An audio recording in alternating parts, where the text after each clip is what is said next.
الحمد للہ وکفا وسلام علی عبادہ الذین اصطفیٰ اشہد ان لا الہ الا اللہ وحدہ لا شریک لہ واشہد ان محمدا عبدہ ورسولہ صلی اللہ علیہ وآلہ وسلم۔ اللہم صلی علی محمد وعلی آل محمد کما صلیت علی ابراہیم وعلی آل ابراہیم انک حمید مجید۔ اللہم بارک علی محمد وعلی آل محمد کما بارکت علی ابراہیم وعلی آل ابراہیم انک حمید مجید۔ اما بعد فاعوذ باللہ السمیع العلیم من الشیطان الرجیم من ہمزہ ونفخہ ونفثہ۔ بسم اللہ الرحمن الرحیم۔ الف لام میم ذلك الكتاب لا ريب فيه هدى للمتقين الذين يؤمنون بالغيب ويقيمون الصلاة ومما رزقناهم ينفقون والذين يؤمنون بما أنزل إليك وما أنزل من قبلك وبالآخرة هم يوقنون اولئک علی ھدی من ربہم واولئک ھم المفلحون۔ صدق اللہ العظیم۔ اللہ کے فضل اور اللہ کی توفیق سے گزشتہ درس میں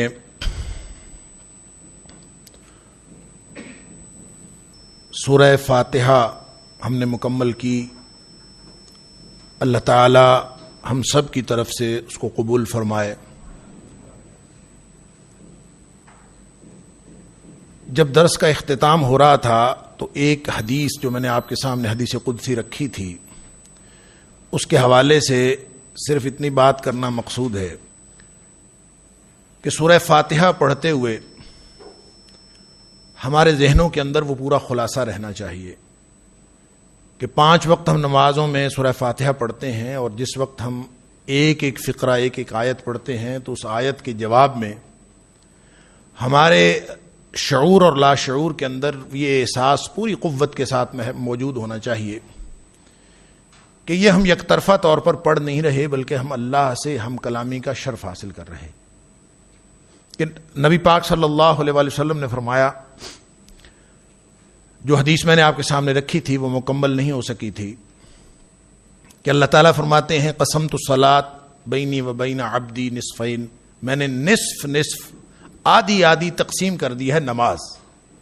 تو اس کا مطلب ہے کہ سورہ فاتحہ کو نماز فرمایا، کیونکہ جب شروع کیا تو الحمد سے شروع کیا، ولضالین تک فرمایا، تو گویا سورہ فاتحہ ہی نماز ہے، اور پوری نماز کی جو روح ہے وہ سورہ فاتحہ کے اندر موجود ہے۔ جب انسان الحمدللہ رب العالمین کہتا ہے تو اللہ تعالیٰ فرماتے ہیں حامدنی عبدی، میرے بندے نے میری حمد بیان کی۔ انسان کہتا ہے الرحمن الرحیم، اللہ تعالیٰ فرماتے ہیں اثنا علی عبدی، میرے بندے نے میری تعریف بیان کی۔ اور جب آدمی کہتا ہے مالک یوم الدین، اللہ تعالیٰ فرماتے ہیں مجدنی عبدی، میرے بندے نے میری بزرگی بیان کی۔ ایاک نعبد و ایاک نستعین ھذا بینی و بین عبدی، یہ میرے اور میرے بندے کا آپس کا معاملہ ہے، یہ مقام قرب ہے، میں نے عرض کیا تھا۔ اور پھر اس کے بعد مقام دعا ہے، جس کے بارے میں اللہ کریم فرماتے ہیں جب انسان کہتا ہے اہدنا الصراط المستقیم صراط الذین انعمت علیہم غیر المغضوب علیہم ولا الضالین آمین، جب انسان یہ کہتا ہے تو اللہ تعالیٰ فرماتے ہیں کہ ھذا لعبدی ولعبدی ما سأل، یہ میرے بندے کے لیے ہے اور میرے بندے نے جو مانگا ہے میں نے اس کو دے دیا۔ میں صرف آپ کی توجہ اس طرف دلانا چاہتا ہوں کہ کیا جس وقت ہم سورہ فاتحہ پڑھ رہے ہوتے ہیں نماز میں، آج تک ہماری سماعتوں سے یا لاشعور کی سماعتوں سے یا ہمارے باطن پہ اللہ تعالیٰ کی یہ جو جواب ہے اللہ کا، یہ کبھی ہماری سماعتوں سے ٹکرایا؟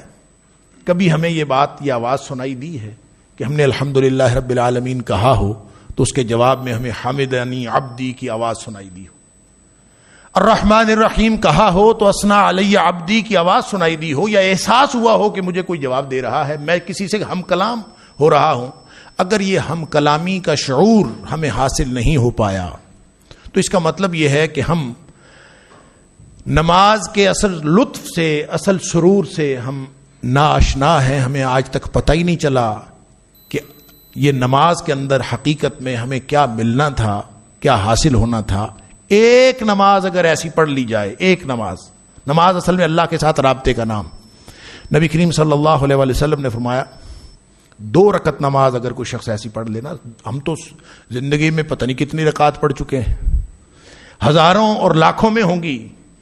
نبی کریم صلی اللہ علیہ وسلم نے فرمایا 2 رکعت کوئی شخص اگر ایسی نماز پڑھ لے، لا یسہو فیہما، کہ ان 2 رکعت کے اندر اس شعور سے وہ غافل نہیں ہوا کسی وقت بھی، میرا اللہ سے رابطہ ہے، میں اللہ کے ساتھ ہم کلام ہوں، میری بات چل رہی ہے اللہ سے.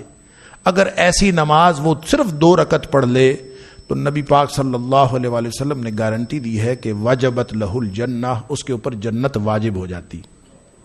اور ایک روایت میں آتا ہے کہ اس کے گزشتہ ساری زندگی کے گناہ معاف ہو جاتے صرف 2 رکعت نماز پڑھنے سے.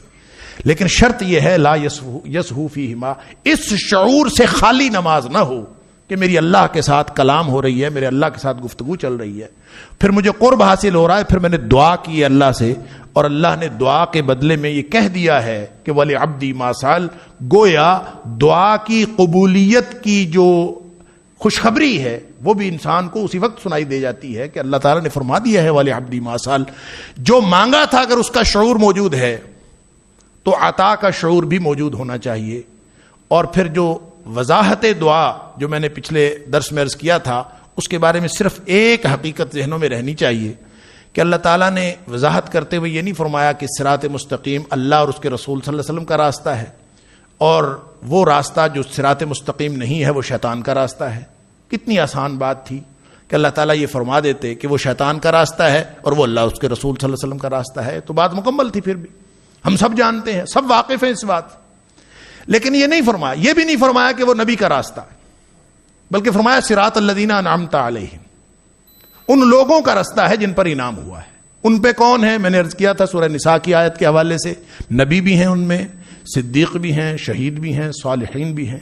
یہ سب لوگ مل کے یہ وہ راستہ ہے. اس کا مطلب یہ ہے کہ نبی کریم صلی اللہ علیہ وسلم کی ذات اقدس، وہ اپنی دنیاوی حیات کے اعتبار سے وہ آپ کے سامنے موجود ہو یا نہ ہو اس سے فرق نہیں پڑتا، رہتی دنیا تک جب کبھی کسی کو یہ اشتباہ ہو، کسی کو یہ اشکال پیدا ہو کہ کون سا راستہ سیدھا ہے، حتیٰ کہ نبی کریم صلی اللہ علیہ وسلم نے فرمایا کہ قرب قیامت جب میری امت فرقہ فرقہ ہو جائے گی، لوگ سب ایک دوسرے سے اختلاف اور انتشار کا شکار ہو جائیں گے، اس وقت بھی سیدھے رستے والے لوگ موجود ہوں گے. اور وہ کون ہوں گے؟ فرمایا ما انا علیہ واصحابی، ڈھونڈنا مشکل نہیں ہوگا. اس وقت بھی یہی دیکھنا ہے کون اللہ کے رسول صلی اللہ علیہ وسلم اور صحابہ کے رستے پر ہے. جو اس رستے پر ہوگا وہ صحیح ہوگا. گویا قیامت تک کے لیے عملی رہنمائی ہے کہ جب ہم اہدنا الصراط المستقیم کہہ رہے ہوں تو یہ کوئی مجرد فکری بات یا نظریاتی بات نہیں ہے، یہ پریکٹیکل بات ہے. اور ذہن میں یہ پریکٹیکل بات رہنی چاہیے کہ جب ہم اہدنا الصراط المستقیم کہتے ہیں تو وقت میں، اس وقت میں موجود لوگوں میں سے کون سے لوگ ہیں جو ما انا علیہ واصحابی کی عملی تصویر ہیں، اور یہ دعا اس کے اندر شامل ہے کہ اللہ مجھے ان کے راستے پر قائم رکھنا. یہ شعور اس کے اندر اگر موجود ہوگا تو پھر انشاءاللہ اس دعا کے بدلے میں جو عطا ہے اس کا شعور بھی موجود ہوگا. اور پھر اسی طرح جب صراط الذین انعمت علیہم کے کو مثبت طور پر بیان کرنے کے بعد غیر المغضوب علیہم والضالین 2 کی بات کی ہے تو معروف بات ہے، اور میں نے عرض کیا تھا کہ عیسائی اور یہودی مراد ہیں، مغضوب علیہم یہودی اور ضالین عیسائی. لیکن عملی اس کا پہلو یہ ہے، بس یہ میں آخری بات عرض کر کے پھر ہم سورہ بقرہ انشاءاللہ اس کا آغاز کرتے ہیں کہ یہ اس کا عملی پہلو یہ ہے کہ یہود وہ تھے جن کا کردار یہ تھا.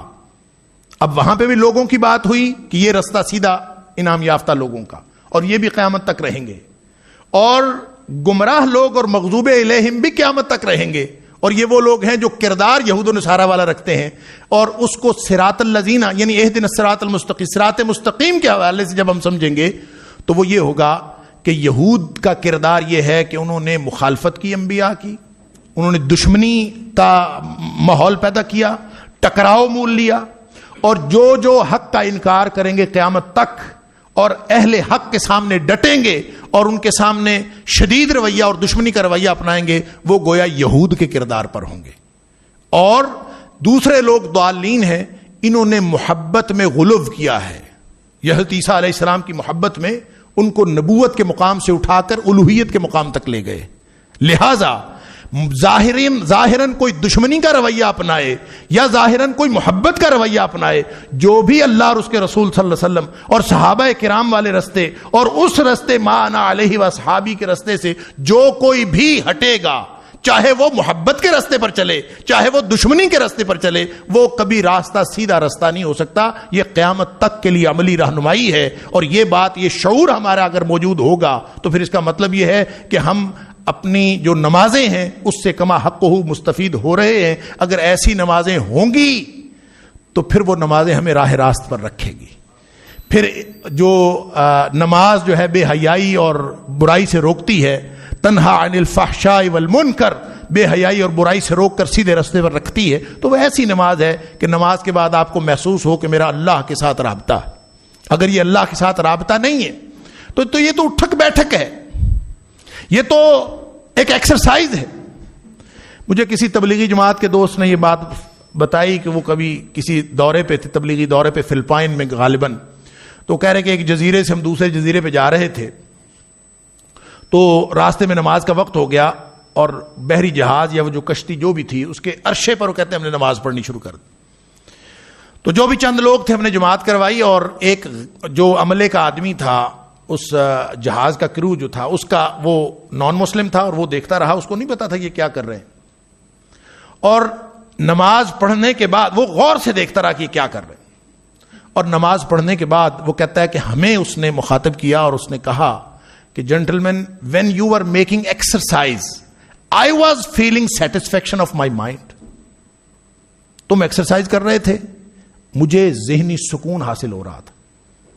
یعنی نماز ذہنی سکون کے لیے ہے، نماز انسان کو اللہ کے ساتھ رابطے کے لیے ہے، اور وہ نان مسلم جس کو پتہ ہی نہیں ہے کہ یہ ایکسرسائز ہو رہی ہے، اگر وہ ایکسرسائز ہے، یعنی اس کی لمبی تفصیلات ہیں، میں صرف ایک اشارہ دیتا ہوں کہ نبی کریم صلی اللہ علیہ وسلم نے کسی شخص کو نماز پڑھتے دیکھا تھا اور آپ نے فرمایا تھا کہ تو نے نماز نہیں پڑھی، واپس جا، ارجع فصلی فإنک لم تصلی، واپس جا اور دوبارہ نماز پڑھ، تو نے نماز نہیں پڑھی۔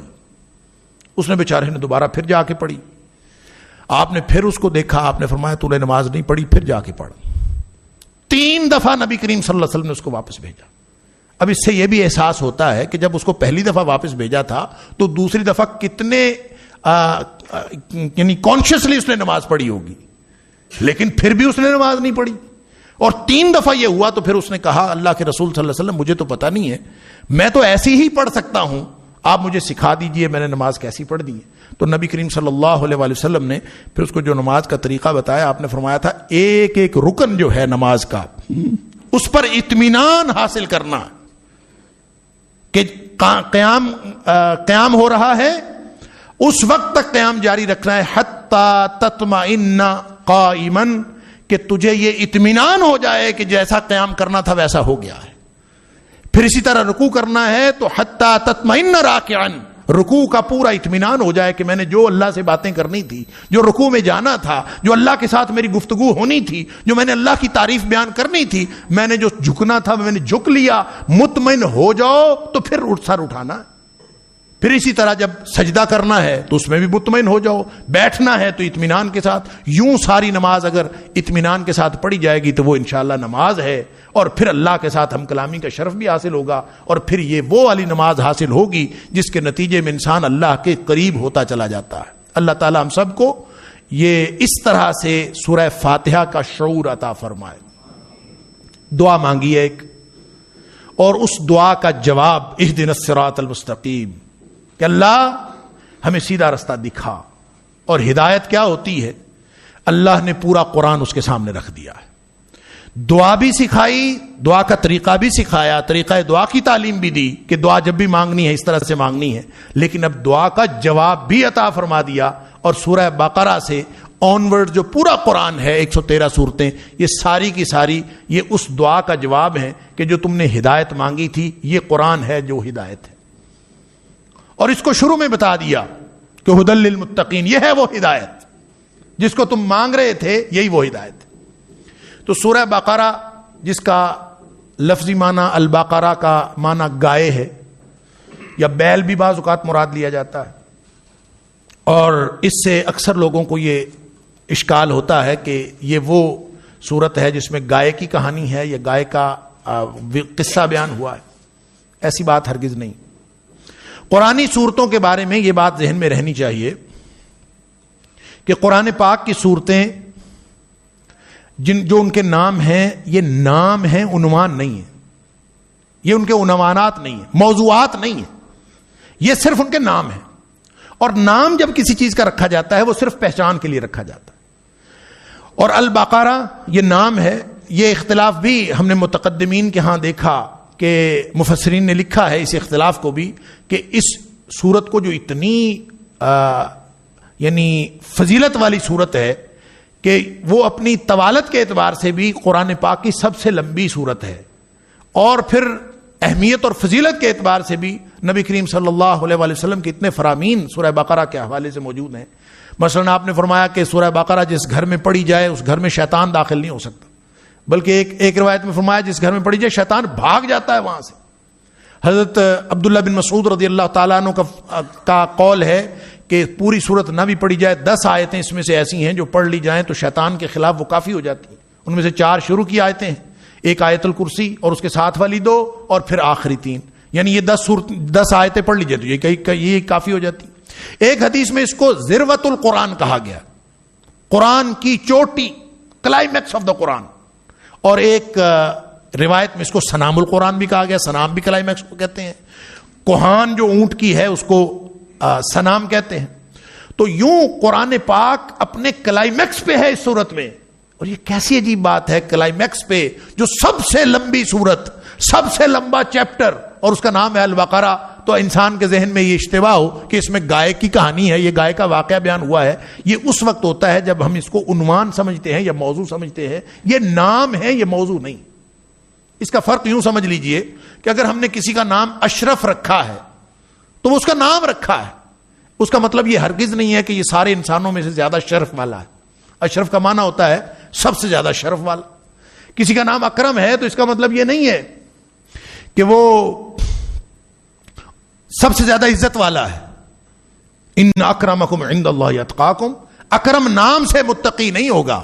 متقی ہوگا تو تقوی سے ہوگا، عزت والا ہوگا تو تقوی سے ہوگا، اکرم نام سے نہیں ہوگا. لہذا جس کا بھی نام جو بھی رکھا جائے، آپ کسی کو بلا رہے ہوں کہ اشرف آ جائے تو اس کا مطلب یہ نہیں ہوتا کہ آپ میں سے جو سب سے زیادہ شرف والا ہے وہ آ جائے، بلکہ اس کا مطلب ہوتا ہے کہ جو آپ میں سے جس کا نام اشرف ہے، چاہے وہ جیسا بھی ہے، اس کے موضوعات، اس کے صفات، اوصاف، اس کے ساتھ کوئی تعلق نہیں ہوتا، اس کا نام ہے. لہذا قرآنی صورتوں کے یہ نام ہیں، کہیں یہ کسی حرف سے لے لیے گئے ہیں، کہیں کسی لفظ سے لے لیے گئے ہیں. نون بھی صورتوں کا نام آ گیا ہے، قاف بھی صورتوں کا نام آ گیا ہے، کہیں کسی نبی کے نام پر اس کا نام رکھ لیا ہے. یہ صرف اور صرف پہچان کے لیے ہوتے ہیں. اور جو قرآن کہتا ہے شعوب و قبائل بھی اسی لیے بنائے کہ تاکہ تمہاری پہچان ہو. تو پہچان صرف پہچان ہوتی ہے اگر کوئی شخص کہے کہ فلاں، مثلا کسی شخص کا نام حماد ہے تو حماد کا مطلب یہ ہرگز نہیں ہے کہ وہ اللہ کی بہت زیادہ حمد بیان کرنے والا ہے. یہ تو پہچان ہے اس کی. علی ھذا القیاس ہر شخص کا، وہ جو کہتے ہیں کہ نام آنکھوں سے اندھی اور نام نور بی بی، یعنی نام کسی کا اگر نور بی بی ہو تو اس کو گویا آنکھوں سے اندھا نہیں ہونا چاہیے. ایسا نہیں ہے. نام جب کسی چیز کا ہوتا ہے، یہ ذہن میں بات رکھ لیجئے، تو نام کا اس کی نوعیت کے ساتھ تعلق نہیں ہوتا بلکہ صرف اس کی پہچان کے ساتھ تعلق ہوتا ہے. لہذا البقرہ چونکہ پہچان ہے، اور یہ نبی کریم صلی اللہ علیہ وسلم سے یہ بات ثابت ہے کہ نبی کریم صلی اللہ علیہ وسلم کے سامنے لوگوں نے سورۃ البقرہ کا ذکر کیا، نام لیا، اور آپ نے خود بھی سورۃ البقرہ کا نام لیا. گویا البقرہ نام نبی کریم صلی اللہ علیہ وسلم نے خود رکھا اس کا. اور بلکہ ایسی بہت سی روایات موجود ہیں کہ بہت سارے صحابہ اپنے آپ کو ایک دوسرے کو مخاطب کرتے تھے، اور یا اہل البقرہ، یا اہل سورۃ البقرہ، کہ اے سورہ بقرہ والو، یعنی یہ گویا ایک فضیلت کی بات تھی کہ تمہیں سورہ بقرہ آتا ہو۔ ایک حدیث میں آتا ہے کہ نبی کریم صلی اللہ علیہ وآلہ وسلم نے فرمایا سورہ بقرہ اور سورہ آل عمران یہ دونوں جو ہے الزہراوین ہیں۔ زہراوین کا مطلب ہے دو چمکتی ہوئی چیزیں، جو دو چمکتے ہوئے نور۔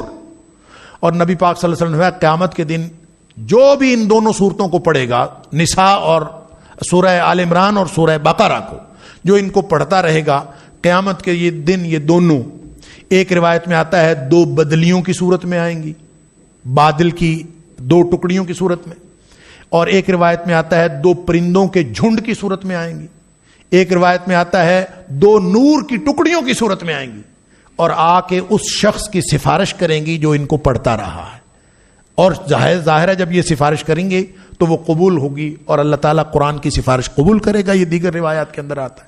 یہ وہ فضائل ہیں جو سورہ بقرہ، اتنی فضیلت والی سورت ہے، اور پھر طوالت کے اعتبار سے بھی سب سے لمبی سورت۔ تو یہ ممکن نہیں ہے کہ اس کا مطلب صرف گائے کے تک محدود ہو، یہ صرف ایک نام ہے، اور نام سے موضوعات کی نشاندہی نہیں ہوتی، اور جہاں تک موضوعات کا تعلق ہے تو اس میں تو بے شمار موضوعات ہیں، اور قرآن پاک کے تمام صورتوں کے اندر اتنے موضوعات ہیں کہ کسی ایک عنوان سے ان سب کا احاطہ نہیں کیا جا سکتا۔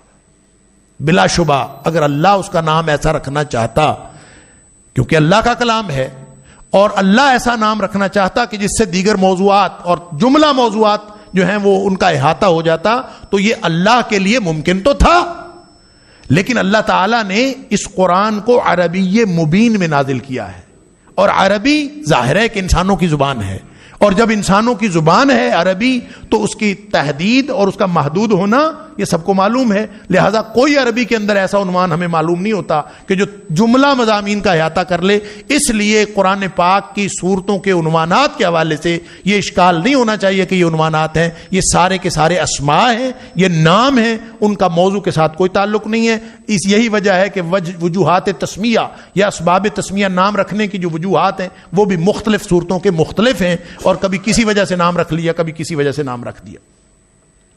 اور سورہ بقرہ کے جہاں تک مضامین کا تعلق ہے تو ایک بات تو فوری طور پر ہم سب کے ذہنوں میں اس وقت آ جانی چاہیے جب یہ پتہ چل جائے کہ یہ سورت مکی ہے یا مدنی۔ تفصیل اس کی بیان ہو چکی کہ مکی سے مراد ہجرت سے قبل نازل ہونے والی صورتیں، اور مدنی سے مراد ہجرت سے کے بعد نازل ہونے والی صورتیں، یعنی یہ زمانی تقسیم ہے، مکانی تقسیم نہیں۔ اور جو بھی صورتیں ہجرت کے بعد نازل ہوئی ہیں ان ساری صورتوں کی ایک خصوصیت یہ سمجھ آتی ہے کہ ان میں اجتماعی نظام، ایک ریاست قائم ہو گئی تھی مدینہ کی، تو اجتماعی نظام کے لیے امت مسلمہ کو جن ہدایات کی ضرورت تھی وہ ساری کی ساری ہدایات مدنی صورتوں کے اندر دی گئی۔ اور جہاں تک مکی صورتوں کی بات ہے تو مکی صورتوں میں صرف عقائد کا ذکر ہے اور ان چیزوں کا ذکر ہے جو عقیدے کو درست کرنے والی۔ لہذا ہم دیکھتے ہیں کہ چونکہ آپ معاشرت کے اعتبار سے بھی مکے کے اندر کون لوگ تھے؟ مشرکین مکہ، اور مشرکین مکہ کے اندر جہاں خرابیاں اپنے انتہا کو پہنچی ہوئی تھیں وہاں چند اوصاف ایسے تھے جو اخلاق کے اعتبار سے جن کو اعلیٰ اوصاف کہا جا سکتا ہے۔ مثال کے طور پر نفاق آپ کو مشرکین مکہ میں نظر نہیں آتا، اڑیل تھے، قوم اللدہ قرآن نے کہا ہے ان کو، اڑیل جھگڑالو قوم، لیکن ان کے اندر نفاق نہیں تھا، بات کے پکے تھے اور واضح بات کرتے تھے۔ اگر کسی چیز کو مان لیا ہے تو فوراً مان لیا ہے، نہیں تسلیم کیا تو فوراً بتا دیا کہ میں نے نہیں تسلیم کیا۔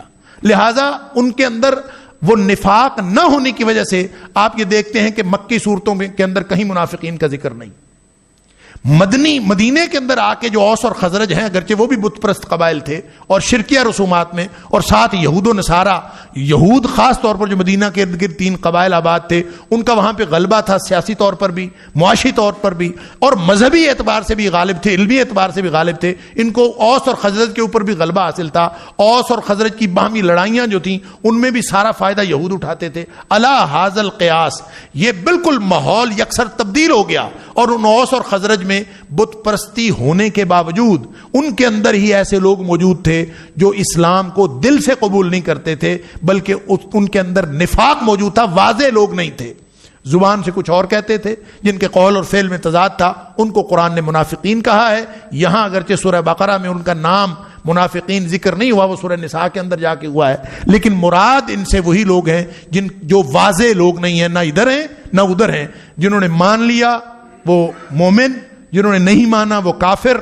اور دو ہی طبقات تھے مکہ میں، لیکن مدینہ کے اندر آ کے یہ 3 طبقات ہو گئے۔ لہٰذا جہاں امت مسلمہ کو رہنمائی دی جا رہی ہے، یہاں خطاب بھی ساتھ مشرکین کو خطاب ہے، ساتھ یہود کو خطاب ہے، ساتھ نصارہ کو خطاب ہے، اور ساتھ ہی منافقین کو بھی خطاب ہے۔ یہ ساری اینٹیٹیز یہاں پہ موجود ہیں۔ اس لیے مکی اور مدنی صورتوں کی تفریق سمجھتے ہی فوراً ذہن اس طرف چلا جانا چاہیے کہ اب مدنی صورت ہوگی تو اس میں مضامین کی نوعیت کیا ہوگی۔ دوسری بات یہ ہے کہ دعا جو مانگی تھی اس میں یہ کہا تھا غیر المغضوب علیہم ولا الضالین، 2 لوگوں کا، نصارہ کا والا راستہ بھی نہیں اور یہود والا راستہ بھی نہیں۔ تو ربط یہ ہے سورہ مائدہ، سورہ بقرہ اور سورہ آل عمران کا، کہ بنیادی طور پر سورہ بقرہ جو ہے یہ یہود اور ان کے عقائد سے بحث کرتی ہے، اور جو سورہ آل عمران ہے یہ بنیادی طور پر نصارہ اور ان کے عقائد سے بحث کرتی ہے۔ اگرچہ دونوں میں متنوع موضوعات موجود ہیں، لیکن اس سارے تنوع کے باوجود بنیادی طور پر جن کا کردار زیر بحث آیا ہے، یہاں پہ یہود بنیادی طور پر مخاطب ہیں اور آل عمران کے اندر بنیادی طور پر مخاطب نصارہ ہیں۔ اسی لیے بعض جو قرآن پاک کے نظم کے اوپر کام کرنے والے مفسرین ہیں، انہوں نے یہ کہا ہے کہ یہ سورہ بقرہ اور سورہ آل عمران جوڑا ہے مضامین کے اعتبار سے، بلکہ وہ اس طرف گئے ہیں کہ قرآن پاک کی ساری صورتیں جو ہیں وہ جوڑا جوڑا میں ہیں، اور بعض اوقات ان کی ظاہری مشابہت بھی نظر آتی ہے اور بعض اوقات مانوی مشابہت ان کے اندر ہوتی ہے۔ تو ظاہری اعتبار سے یا مانوی اعتبار سے یا مضامین کے اعتبار سے قرآن پاک کی صورتیں جوڑا جوڑا ہیں، جیسے سورہ نساء ہے اور پھر سورہ نور ہے۔ سورہ نساء میں بھی خواتین کے احکام ہیں اور سورہ نور کے اندر بھی خواتین کے احکام ہیں، اور بہت سارے مفسرین نے سورہ نور کو چھوٹی سورہ نساء کہا ہے، اور اسی طرح سورہ آل عمران اور سورہ بقرہ کے مضامین ان کے اندر بہت سی مشابہت ہے، اسی طرح سورہ نساء اور مائدہ ان کی آپس میں مضامین کے اندر مشابہت ہے۔ لہذا بہت سارے لوگوں کا خیال یہ ہے کہ یہ مضامین کے اعتبار سے، اپنے موضوعات کے اعتبار سے قرآن پاک کی ساری صورتیں اس طرح کے ایک ربط میں بھی مربوط ہیں، واللہ اعلم۔ سورہ بقرہ 20 رکوعات پر مشتمل ہے، اس کے 20 رکوع ہیں، اس کے 40 رکوع ہیں اور 40 رکوعوں میں سے یعنی 286 یا 287 آیات ہیں، وہ سورہ جو آیت دین ہے اس کے بارے میں تھوڑا سا اختلاف ہے، اور وہ اختلاف بھی روایات پر مبنی ہے۔ بعض کا خیال ہے کہ وہ ساری اکٹھی ایک آیت ہے، اور بعض کا خیال ہے وہ 2۔ اگر اس کو 2 آیتیں گنے تو 286 ہیں، 287 ہیں، اگر اس کو ایک آیت گنے تو 286۔ ان 286 آیات کے اندر ٹوٹل 40 رکوع ہیں، اور ان 40 رکوعوں میں جو بعد والا حصہ ہے، نصف آخر کہہ لیں، ایگزیکٹ نصف تو نہیں بنتا، لیکن یوں کہہ لیجئے کہ وہ آیت نمبر 152 سے آگے، 286 میں سے آیت نمبر 152 سے آگے جو باقی کا نصف آخر ہے، وہ امت مسلمہ کو رہنمائی دی گئی ہے کہ تم نے مدینہ کی نئی ریاست میں جو اسلام کو قائم کرنا ہے عملی طور پر، تو تمہیں کون کون سی چیزیں اور کون کون سی خوبیاں درکار ہیں، اور اللہ کے دین کو لے کر کھڑا ہونے کے لیے کون سے اوصاف درکار ہیں، ان سب کا ذکر اور اس ذمہ داری کا احساس دلایا گیا ہے امت مسلمہ کو کہ اب پوری دنیا میں اللہ کے دین کو قائم کرنا یہ تمہاری ذمہ داری۔ جو نصف اول ہے یہ تقریباً نصف بنتا ہے، کیونکہ یہ 18 رکوع بنتے ہیں پہلے اور بعد والے 22 بنتے۔ اس میں ایک تو سب سے بڑا جو موضوع ہے وہ تو ہے چارج شیٹ کیا گیا ہے یہودیوں کو، کہ یہودیوں کو وہ فرد جرم عائد کی گئی ہے، وہ تفصیلات ان کے جرائم کی بتائی گئی ہیں کہ جن کی وجہ سے ان سے قیادت چھین لی گئی، اور پھر آخر پہ نصف اول کے آخر پہ یہ بتا دیا گیا ہے کہ قیادت تم سے چھن گئی ہے، اور قیادت کے چھن جانے کی نشانی کے طور پر تحویل قبلہ یعنی قبلہ کی تبدیلی کا واقعہ بیان کر دیا گیا ہے، اور قبلہ کی تبدیلی کی حکمتیں بھی وہاں پہ بیان کر دی گئی ہیں۔ آیت نمبر 142 سے لے کر آیت نمبر 152 تک یہ جو 11 آیات ہیں، اس میں وہ پوری نشانیاں اور وہ حکمتیں اللہ تعالیٰ نے بیان کر دی ہیں، جس سے یہ پتہ چلتا ہے کہ جو تبدیلی تھی سیادت اور قیادت کی، پہلے یہود کو، بنی اسرائیل کو اللہ تعالیٰ نے وہ کچھ عطا فرمایا تھا، وَأَنِّي فَضَّلْتُكُمْ عَلَى الْعَالَمِينَ، تمام جہانوں پر فضیلت دی تھی، اور پھر اب اللہ تعالیٰ نے ان سے وہ سیادت دنیاوی قیادت بھی چھین لی، دینی سیادت بھی چھین لی، ان کی تفصیلات بھی بتا دیں کہ یہ کیوں چھینی. لیکن یہ جو تفصیل ہے یہ بھی کچھ حصوں پر مشتمل ہے. یعنی جو نظم پر کام کرنے والے ہیں، یہ صورتوں کے سٹرکچر پر کام کرنے والے، انہوں نے ان مضامین کو 5 حصوں میں تقسیم کیا. سب سے پہلا حصہ جو ہے وہ آیت نمبر 1 سے 20 تک ہے. آیت نمبر 1 سے 20 تک کا جو حصہ ہے، اس میں انسانوں کے 3 گروہ، یہ تقریباً آپ کہہ لیجئے کہ پہلے 2 رکوع ہیں. اس میں انسانوں کے 3 گروہوں کا ذکر کیا گیا ہے کہ جب بھی توحید کا درس دیا گیا، تاریخ کے اندر انسانوں کے 3 گروہ بنتے ہیں: قبول کرنے والے، قبول نہ کرنے والے، انکار پر اڑ جانے والے، اور تیسرے وہ ہوتے ہیں جنہوں نے کہا یہ کہ ہم نے مان لیا ہے لیکن حقیقت میں نہیں مانا، گویا وہ منافقین. یہ تینوں کا ذکر ہے. پھر ان کے انجام کا ذکر ہے کہ ان کا انجام کیا ہوگا. اور پھر اس کے بعد جو دوسرا حصہ شروع ہوتا ہے، یہ آیت نمبر 21 سے 39 تک کا ہے. ان میں سے یہ جو 3 گروہ میں سے پہلے گروہ میں شمولیت کے لیے، جو پہلا گروہ ہے مومنین و متقین کا، اس گروہ میں شمولیت کرنے کے لیے کس طرح کا رویہ اختیار کرنا پڑے گا، اس رویے کو اختیار کرنے کا حکم ہے اور اس کے دلائل دیے گئے ہیں. پھر آیت نمبر 40 سے لے کر 141 تک، یہ تقریباً 100 آیات ہیں، 101 آیات. یہ بنی اسرائیل کے منصب امامت سے معزولی کے اسباب. اس میں وہ بتایا گیا ہے کہ کون یہود کی تاریخ کیا ہے اور ان کے کون سے اسباب ہیں اس میں، اور ان کو خاص طور پر آخری شریعت پر ایمان لانے کی دعوت بھی دی گئی ہے. اور پھر آیت نمبر 142 سے 152 تک میں نے عرض کیا کہ تبدیلی کی نشانیاں اور حکمتیں بیان کی گئی ہیں. اور اس کے بعد آیت نمبر 283 تک، آیت نمبر 151 سے لے کر آیت نمبر 283 تک وہ اجتماعی احکام ہیں کہ تمام کے تمام، یعنی امت مسلمہ کو حکم دیا گیا ہے کہ تم تمام کے تمام اسلام میں مکمل طور پر داخل ہو جاؤ. ادخلوا فی السلم کافہ، اسلام میں مکمل طور پر داخل ہو کر شریعت محمدیہ کے تمام احکامات پر عمل کرو تاکہ امت وسط بن جاؤ. اور جب تم امت وسط یعنی بہترین امت بن جاؤ اور اس کے جب حقیقی مصداق بنو گے تو پھر تمہیں شہادت علی الناس کے منصب پر فائز ہونا ہے. اس کے لیے تیاری کے جو احکام ہیں یہ سارے کے سارے آیت نمبر 153 سے لے کر 283 تک ہیں. 284 اور 286 سے لے کر 286 تک کی جو 3 آیات ہیں، یہ بالکل یوں کہہ لیجئے کہ اس حقیقت کا اظہار کرتی ہیں کہ آخری شریعت پر جو بھی شخص نیک نیتی سے عمل کرے گا اس کو غلبہ اور اقتدار حاصل ہوگا. اور اس غلبہ و اقتدار کے لیے جو بھی قوم یا جو بھی امت چنی گئی ہے اس کو ہمیشہ اللہ کے سامنے عاجزی اور انکساری کا اظہار کرتے رہنا چاہیے. اور دعائیہ انداز میں اس مضمون کا اختتام ہوتا ہے کہ اللہ کے سامنے ان کو التجائیں کرتا رہنا چاہیے کہ اللہ ہمارے اوپر وہ وزن نہ ڈال جو تو نے پہلے امتوں پر ڈالا ہے، اور وہ بھی نہ ڈال جس کی ہم طاقت نہیں رکھتے، اور جو ہم سے خطائیں ہو جاتی ہیں اللہ وہ بھی ہمیں معاف فرما دے. وہ جو ربنا لا تؤاخذنا ان نسینا واخطانا آپ سب کو معلوم ہے. تو یوں یہ سورۃ البقرہ جو اس کے مضامین کا خلاصہ، یہ سورہ بقرہ کا آغاز الف لام میم سے ہوتا ہے. فضائل کی بات میں نے آپ کے سامنے کر لی، لیکن یہ جو الف لام میم ہے ان کو کہتے ہیں حروف مقطعات. یہ ایک بڑی لمبی بحث ہے، اس میں کتابیں بھی لکھی گئی ہیں، اور سمجھنے کے لیے عام آدمی کے لیے یہ بہت حیران کن ہے کہ ہر ترجمے کے اندر لکھا ہوتا ہے اللہ اعلم بمرادہ، کہ اس کا معنی اللہ ہی جانتا ہے. الف لام میم ہو یا پھر کہیں پہ واحد سنگل حروف بھی آئے ہیں، نون ہے، قاف ہے مثلا، اور کہیں پہ 2 آئے ہیں، مثال کے طور پر یاسین آیا ہے، مثال کے طور پر حامیم آیا ہے، کہیں پہ الف لام آیا ہے، الف لام را آیا ہے، 3 آئے ہیں، 5 تک ان کی تعداد موجود ہے. کاف ہا یا عین صاد، اسی طرح ہا میم عین سین قاف، 5 تک آئے ہیں، اس سے زیادہ نہیں ہے. یہ کل 29 صورتوں سے پہلے آئے، اور ان کی ترتیب میں جو تکرار آیا ہے اس کو اگر نکال دیں تو کل یہ 14 حروف بنتے ہیں.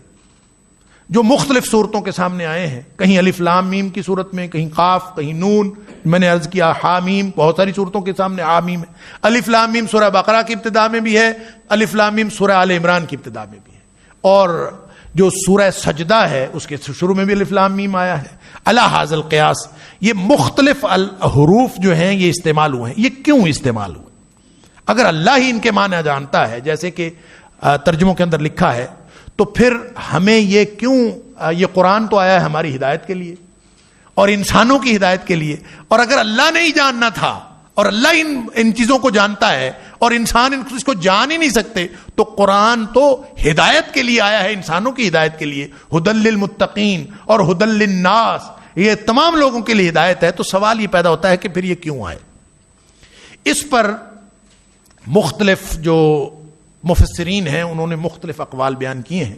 میں سارے اقوال کی تفصیل تو آپ کے سامنے نہیں رکھتا، لیکن صرف اشارات کرتا جاتا ہوں کہ اس سے مراد کچھ لوگوں نے یہ بھی لیا ہے کہ یہ در حقیقت اللہ کے نام ہیں اور اللہ کے ناموں کی طرف اشارہ ہے، اور بعض لوگوں نے ان کے ناموں کی تفصیل بھی بیان کرنے کی کوشش کی ہے. الف سے مراد مثال کے طور پر اللہ ہے، لام سے مراد مثال کے طور پر لطیف ہے، یعنی اللہ تعالیٰ کا نام ہے. اسی طرح میم سے مراد مجید ہے. علی ھذا القیاس کچھ لوگوں نے اس کو اللہ کے نام قرار دیا ہے، اور پھر وہ اس کی پوری تفصیل بیان کرتے ہیں کہ کس لفظ سے کیا مراد. کچھ لوگوں نے اس کو کہا ہے کہ یہ سورتوں کے نام ہیں. سورتوں کے نام کے حوالے سے میں بعد میں بات کروں گا، کیونکہ اس کی تھوڑی سی تفصیل کی ضرورت ہے کہ اگر یہ سورتوں کا نام ہو تو اس کا کیا مطلب ہے. اس کے بارے میں علماء نے تھوڑی لمبی گفتگو کی ہے. اس کے علاوہ کچھ لوگوں نے کہا ہے کہ اس سے مراد چیلنج. یہ ایک طرح کا، جو عرب ہیں وہ اپنے آپ کو صاحب زبان کہتے تھے اور باقی ساری دنیا کو اسی لیے عجم کہتے تھے. عرب کا مطلب ہے فصیح اللسان، اور وہ اپنی زباندانی میں اپنے آپ کو ماہر قرار دیتے تھے اور باقی ساری دنیا کو عجم یعنی گونگا قرار دیتے تھے. تو قرآن انہی کی زبان میں نازل ہوا، وہ عربی زبان جو انہی کی زبان تھی اسی میں نازل ہوا، اور قرآن یہ ان کو گویا چیلنج دے رہا ہے کہ عربی زبان کے کل حروف جو حروف تہجی ہیں وہ 28 ہیں، اور ان 28 میں سے یہ اگر مقررات ختم کر دیے جائیں تو صرف 14 حروف ہیں جو یہ بار بار مختلف 29 صورتوں کے سامنے آئے ہیں. تو گویا قرآن نے ایک کھلا چیلنج دیا ان کو کہ تم لوگوں نے جس زبان کی وجہ سے تم اپنے آپ کو فصیح اللسان کہتے ہو اور پوری دنیا پر اپنی برتری جتاتے ہو، اسی زبان میں یہ قرآن نازل ہو رہا ہے، اور انہی حروف تہجی سے بنا ہوا ہے، اور ان حروف تہجی کی پوری تعداد سے بھی نصف تعداد جو ہے وہ آپ کے سامنے رکھی ہے، اور یہی وہ حروف ہیں. اور ان حروف کو آپ دیکھ لیجئے، تمہارے الفاظ بھی انہی سے بنتے ہیں. اور اس میں ایک لطیف نقطہ یہ ہے کہ عربی زبان میں زیادہ سے زیادہ 5 حروف تک کے الفاظ موجود ہیں. 1 حرفی، 2 حرفی، 3 حرفی، 4 حرفی اور 5 حرفی. 5 سے زیادہ حروف کا کوئی لفظ نہیں ہوتا.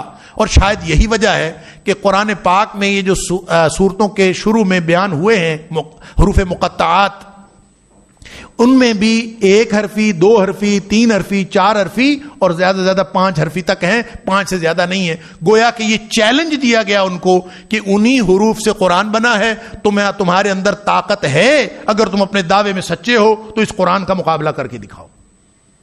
اس پر پھر مفسرین نے لکھا ہے کہ اگر یہ چیلنج ہو نا تو پھر اس کا نتیجہ یہ نکلنا چاہیے، اگر یہ چیلنج ہو تو پھر جہاں کہیں یہ حروف آئے ہیں اس کے بعد ذکر ہونا چاہیے قرآن کا. یعنی اگر چیلنج ہے تو پھر قرآن کا، کتاب کا ذکر ہونا چاہیے. تو اس پر پھر مفسرین نے مثالیں بیان کی ہیں کہ آپ قرآن پاک کی حروف مقطعات والی صورتیں دیکھ لیجئے. مثال کے طور پر یہی ہے، الف لام میم ذالک الکتاب لا ریب فیہ. الف لام میم کا ذکر ہوا، ساتھ کتاب کا ذکر ہوا. الف لام میم سورہ سجدہ میں، اور فرمایا یہ لا ریب فیہ تنزیل من رب العالمین، یعنی اللہ کی طرف سے یہ تنزیل من الرحمن الرحیم. حامیم تنزیل من رب العالمین.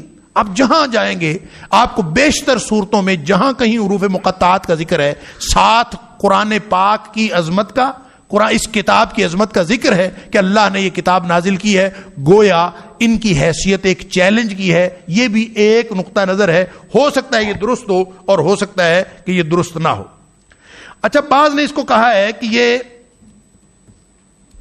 مفاہیم رکھتے ہیں، یہ بغیر مفہوم کے نہیں ہیں. مفسرین نے اس کے مفاہیم بھی بیان کیے ہیں. ان میں حضرت ابن عباس رضی اللہ تعالیٰ عنہ جن کو مفسر قرآن کہا جاتا ہے، انہوں نے بھی اس کے مفاہیم بیان کیے. اور وہ یہ کہتے ہیں کہ ان میں سے ہر ایک کا، اور مفسرین نے اس کی کوشش کی ہے کہ ہر حرف کا ایک الگ معنی. مثلا یاسین وہ کہتے ہیں اس کا مطلب ہے اے انسان. طٰہٰ وہ کہتے ہیں یہ نبی کا پاک صلی اللہ علیہ وسلم کو خطاب کیا گیا. اور الف لام میم اس کے بارے میں کہتے ہیں کہ الف سے مراد آلاء اللہ ہیں، اللہ کی نعمتیں ہیں، اور لام سے مراد لطف اللہ، اللہ کی مہربانیاں ہیں، اور میم سے مراد مجد اللہ، اللہ کی بزرگی ہے. گویا یہ بتانا مقصود ہے کہ وہ بزرگ و برتر اللہ، اس کی مہربانیوں سے تمہیں یہ ساری نعمتیں عطا ہوئی ہیں. اور قرآن پاک ان تمام نعمتوں میں سے سب سے بڑی نعمت ہے. اللہ حاضل قیاس الگ الگ مفاہیم بیان کیے گئے ہیں، لیکن یہ بات درست معلوم نہیں ہوتی، کیونکہ نبی پاک صلی اللہ علیہ وسلم نے اس کے کوئی معنی بیان نہیں کیے. صحابہ کرام نے اس کے کوئی معنی اس طرح سے بیان نہیں کیے کہ جس پر سارے صحابہ کرام کا اجماع ہو اور سب نے اتفاق کیا ہو. پوری امت اس بات پر متفق ہے کہ یہ کوئی اللہ کے راز ہیں، یہ کوئی اللہ تعالیٰ نے ایسے رموز و اشارات ہیں جن کو ہم نہیں جانتے اور ہم اس کا مفہوم نہیں سمجھتے. اور اگر ہم اس کا بعض لوگوں نے یہ بھی کہا کہ یہ کوڈ ہو سکتے ہیں، اللہ کے مختلف چیزوں کے کوڈ ہوتے ہیں، تو یہ اللہ کے طرف سے یہ جو ہے وہ کوڈ یعنی اختصار کی زبان جس کو شارٹ ہینڈ کہتے ہیں، تو شاید یہ اس سے مراد ہے. اور عربی زبان میں ایسے اشارات ملتے ہیں کہ بعض اوقات جو پورا لفظ بولنے کی بجائے اس کا صرف پہلا حرف بول لیا جاتا ہے، اور عربی زبان میں یہ اسلوب بھی مستعمل ہے. لیکن ان ساری چیزوں کی طرف جب ہم دیکھتے ہیں تو نتیجہ یہ نکلتا ہے کہ ان میں سے اگر کوئی بھی مفہوم درست ہوتا تو اس کے بارے میں ہمیں نبی پاک صلی اللہ علیہ وسلم سے واضح رہنمائی ہوتی. کوئی ایسی رہنمائی ہمیں معلوم نہیں ہوتی اور روایات کے اندر کچھ نہیں معلوم. تو پھر اگر ہم اس پر یقین کر لیں کہ اللہ اعلم بمرادہ، کہ ان کا معنی اللہ ہی جانتا ہے، تو اس میں کیا حرج ہے؟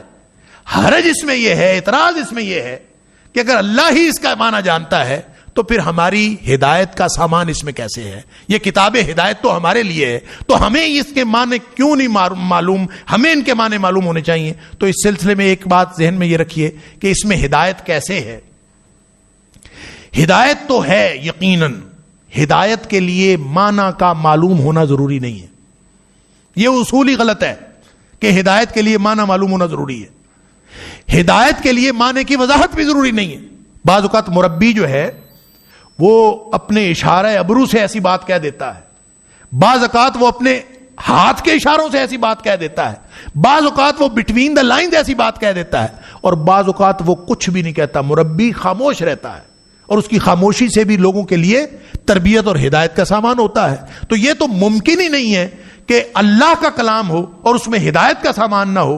اور اس کے اندر کتنی حکمتیں پوشیدہ ہیں وہ ساری تو ہم نہیں جان سکتے، لیکن ایک جو پرومیننٹ بات ہمارے سب کے سامنے آتی ہے جس کے اندر ہدایت کا واضح سامان موجود ہے، وہ یہ ہے کہ جس طرح اللہ کی ذات کو نہیں سمجھا جا سکتا اور اللہ کی ذات کی معرفت حاصل نہ کرنا ہمارے لیے بے بسی اور عاجزی میں اضافہ کرتی ہے. جہاں ہم اپنے آپ کو بے بس سمجھتے ہیں وہاں ہمارے اندر عاجزی، اللہ کے سامنے عاجزی آتی ہے کہ اللہ تیری ذات تو وہ ہے کہ جتنا زیادہ ہم غور و فکر کریں ہمیں حیران ہی کرتا چلا جاتا ہے، ہم حیرت میں مبتلا ہوتے چلے جاتے ہیں، اور انسان اپنی بے بسی درماندگی کی وجہ سے اللہ کے سامنے عاجزی اختیار کرتا ہے. ایسے ہی یہ اللہ کا کلام ہے. گویا اس کے شروع میں ایسے حروف رکھ دیے گئے ہیں کہ انسان جب ان کو دیکھتا ہے کہ ان کو سمجھنا میرے بس میں نہیں ہے. حروف وہی ہیں جو عربی میں استعمال ہوتے ہیں، لیکن یہ مقطعات ہیں، ان کو توڑ توڑ کے پڑھنا ہے. الف لام میم کو علم نہیں پڑھنا، ہر جگہ علم پڑھا، یہاں پہ الف لام میم پڑھنا ہے. حروف وہی ہیں. اللہ کلام تیرا ہے، میں جتنا بھی اس کو سمجھنے کی کوشش کروں میری عاجزی اور بے بسی کسی مقام پر ختم نہیں ہوتی. گویا کہ اس کے اندر ہدایت کا یہ سامان موجود ہے کہ جس طرح اللہ کی ذات کے سامنے ہم عاجز و بے بس ہیں، اسی طرح ہم اللہ کے کلام کے سامنے عاجز و بے بس. ہمارے پاس کوئی اختیار نہیں، ہمارے پاس کوئی دعویٰ نہیں ہے کہ ہم اللہ کے کلام کو پوری طرح سمجھ سکیں. جو شخص، جو مفسر، جو بڑے سے بڑا عالم پہلے 3 حرفوں کا معنی نہیں جانتا، وہ کیسے دعویٰ کر سکتا ہے کہ وہ قرآن کو جانتا ہے؟ عاجزی، وہی عاجزی جو میں نے شروع میں عرض کیا تھا، وہی بے بسی، وہی درماندگی اللہ کے سامنے، اور وہی جو اللہ کی ذات کا پوری دنیا، پوری مخلوقات پر جو فضیلت ہے اللہ کی ذات کو، وہ حدیث میں نے آپ کے سامنے رکھی تھی، وہی فضیلت اللہ کے کلام کو پوری دنیا کے کلام پر ہے. پوری دنیا کے کلام میں کہیں مسئلہ ہو تو ہم کہہ دیتے ہیں. لہذا جس طرح ذات الہ کی معرفت ناممکن ہے، اسی طرح ذات کلام الہی کی بھی کلی معرفت ناممکن ہے.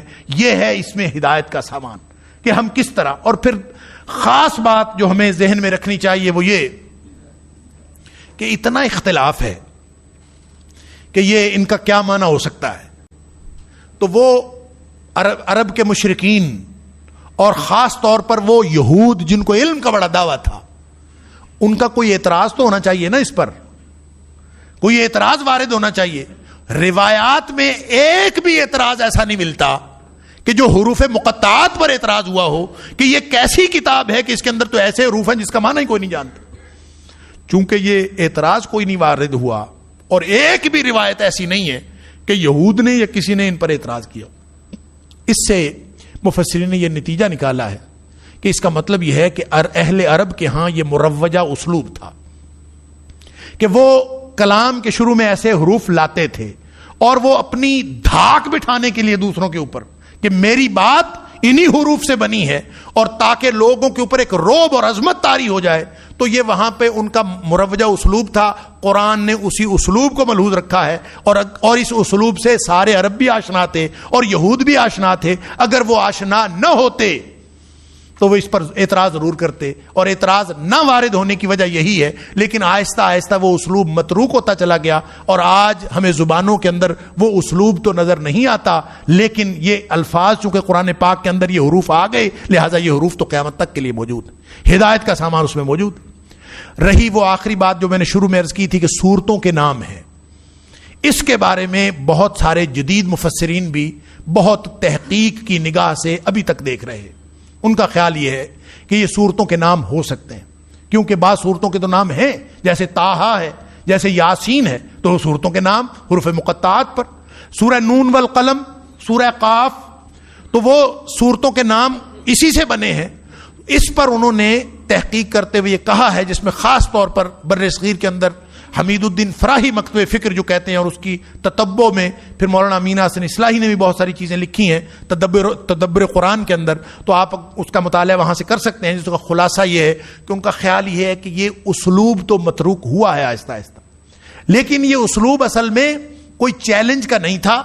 یہ اسلوب اصل میں یہ نہیں تھا کہ صرف حروف بتا دیے جائیں، بلکہ ان کا خیال یہ ہے کہ یہ قدیم عبرانی زبان سے ماخوذ ہے، اور قدیم عرب کے ہاں یہ بات مروج تھی کہ وہ حروف کو صرف ساؤنڈز کی پہچان نہیں کہتے تھے، جیسے انگریزی کے اندر یا ہندی کے اندر یا پھر اردو کے اندر کہہ لیجئے، یا چند زبانوں کے اندر حروف ہوتے ہیں صرف آواز بتانے کے لیے، ساؤنڈ دینے کے لیے، کہ با سے ب کی ساؤنڈ، اسی طرح ادھر ہم انگریزی میں بی لے لیتے ہیں، تو یہ صرف ساؤنڈ بتانے کے لیے ہوتے ہیں. ان کا خیال یہ ہے کہ یہ صرف ساؤنڈ بتانے کے لیے نہیں ہوتے، یہ بہت اہم پہلو ہے، میں یہ سمجھتا ہوں، اور تحقیق طلب ہے. ان کا خیال یہ ہے کہ اگر اب قدیم عرب کے مروج اسلوب کا جائزہ لیں اور اس پر تحقیق کریں تو نتیجہ یہ نکلتا ہے کہ وہاں وہ ان حروف کو استعمال کرتے تھے جن کی اشکال، یعنی حرف کی شکل جو ہے اس کے اندر بھی ایک معنویت ہوتی تھی.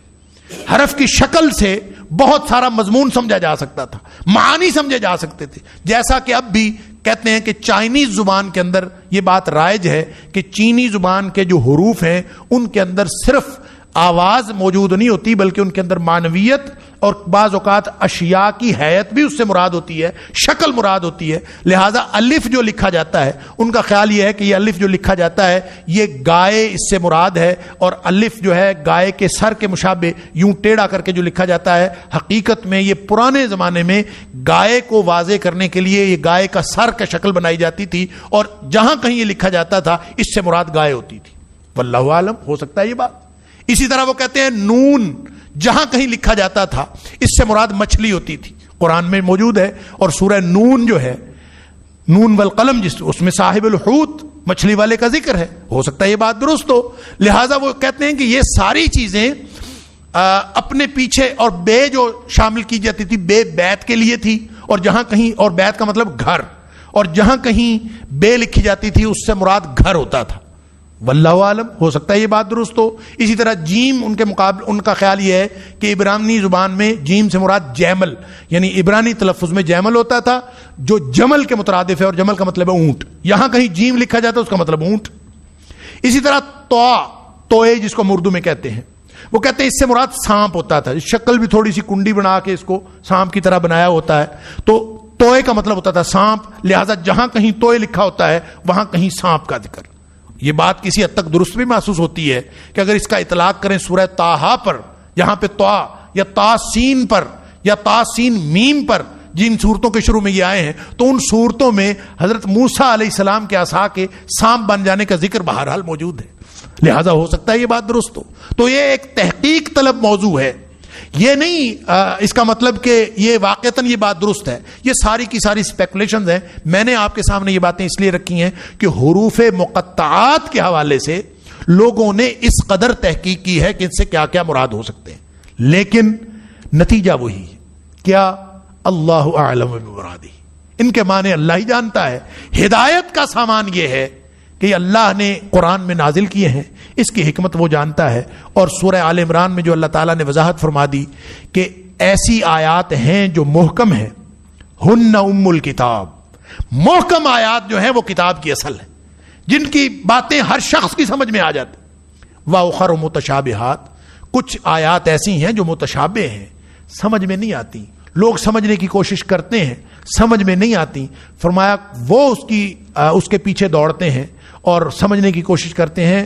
فَأَمَّا الَّذِينَ فِي قُلُوبِهِمْ زَيْغٌ، جن کے دلوں میں ٹیڑھ اور کجی ہے وہ دوڑتے ہیں کہ اس کا میں اصل معنی پتہ کروں. اس لیے علامہ قرطبی نے لکھا ہے کہ یہ اللہ کے راز ہیں، اللہ نے وہ راز ہمیں نہیں بتائے.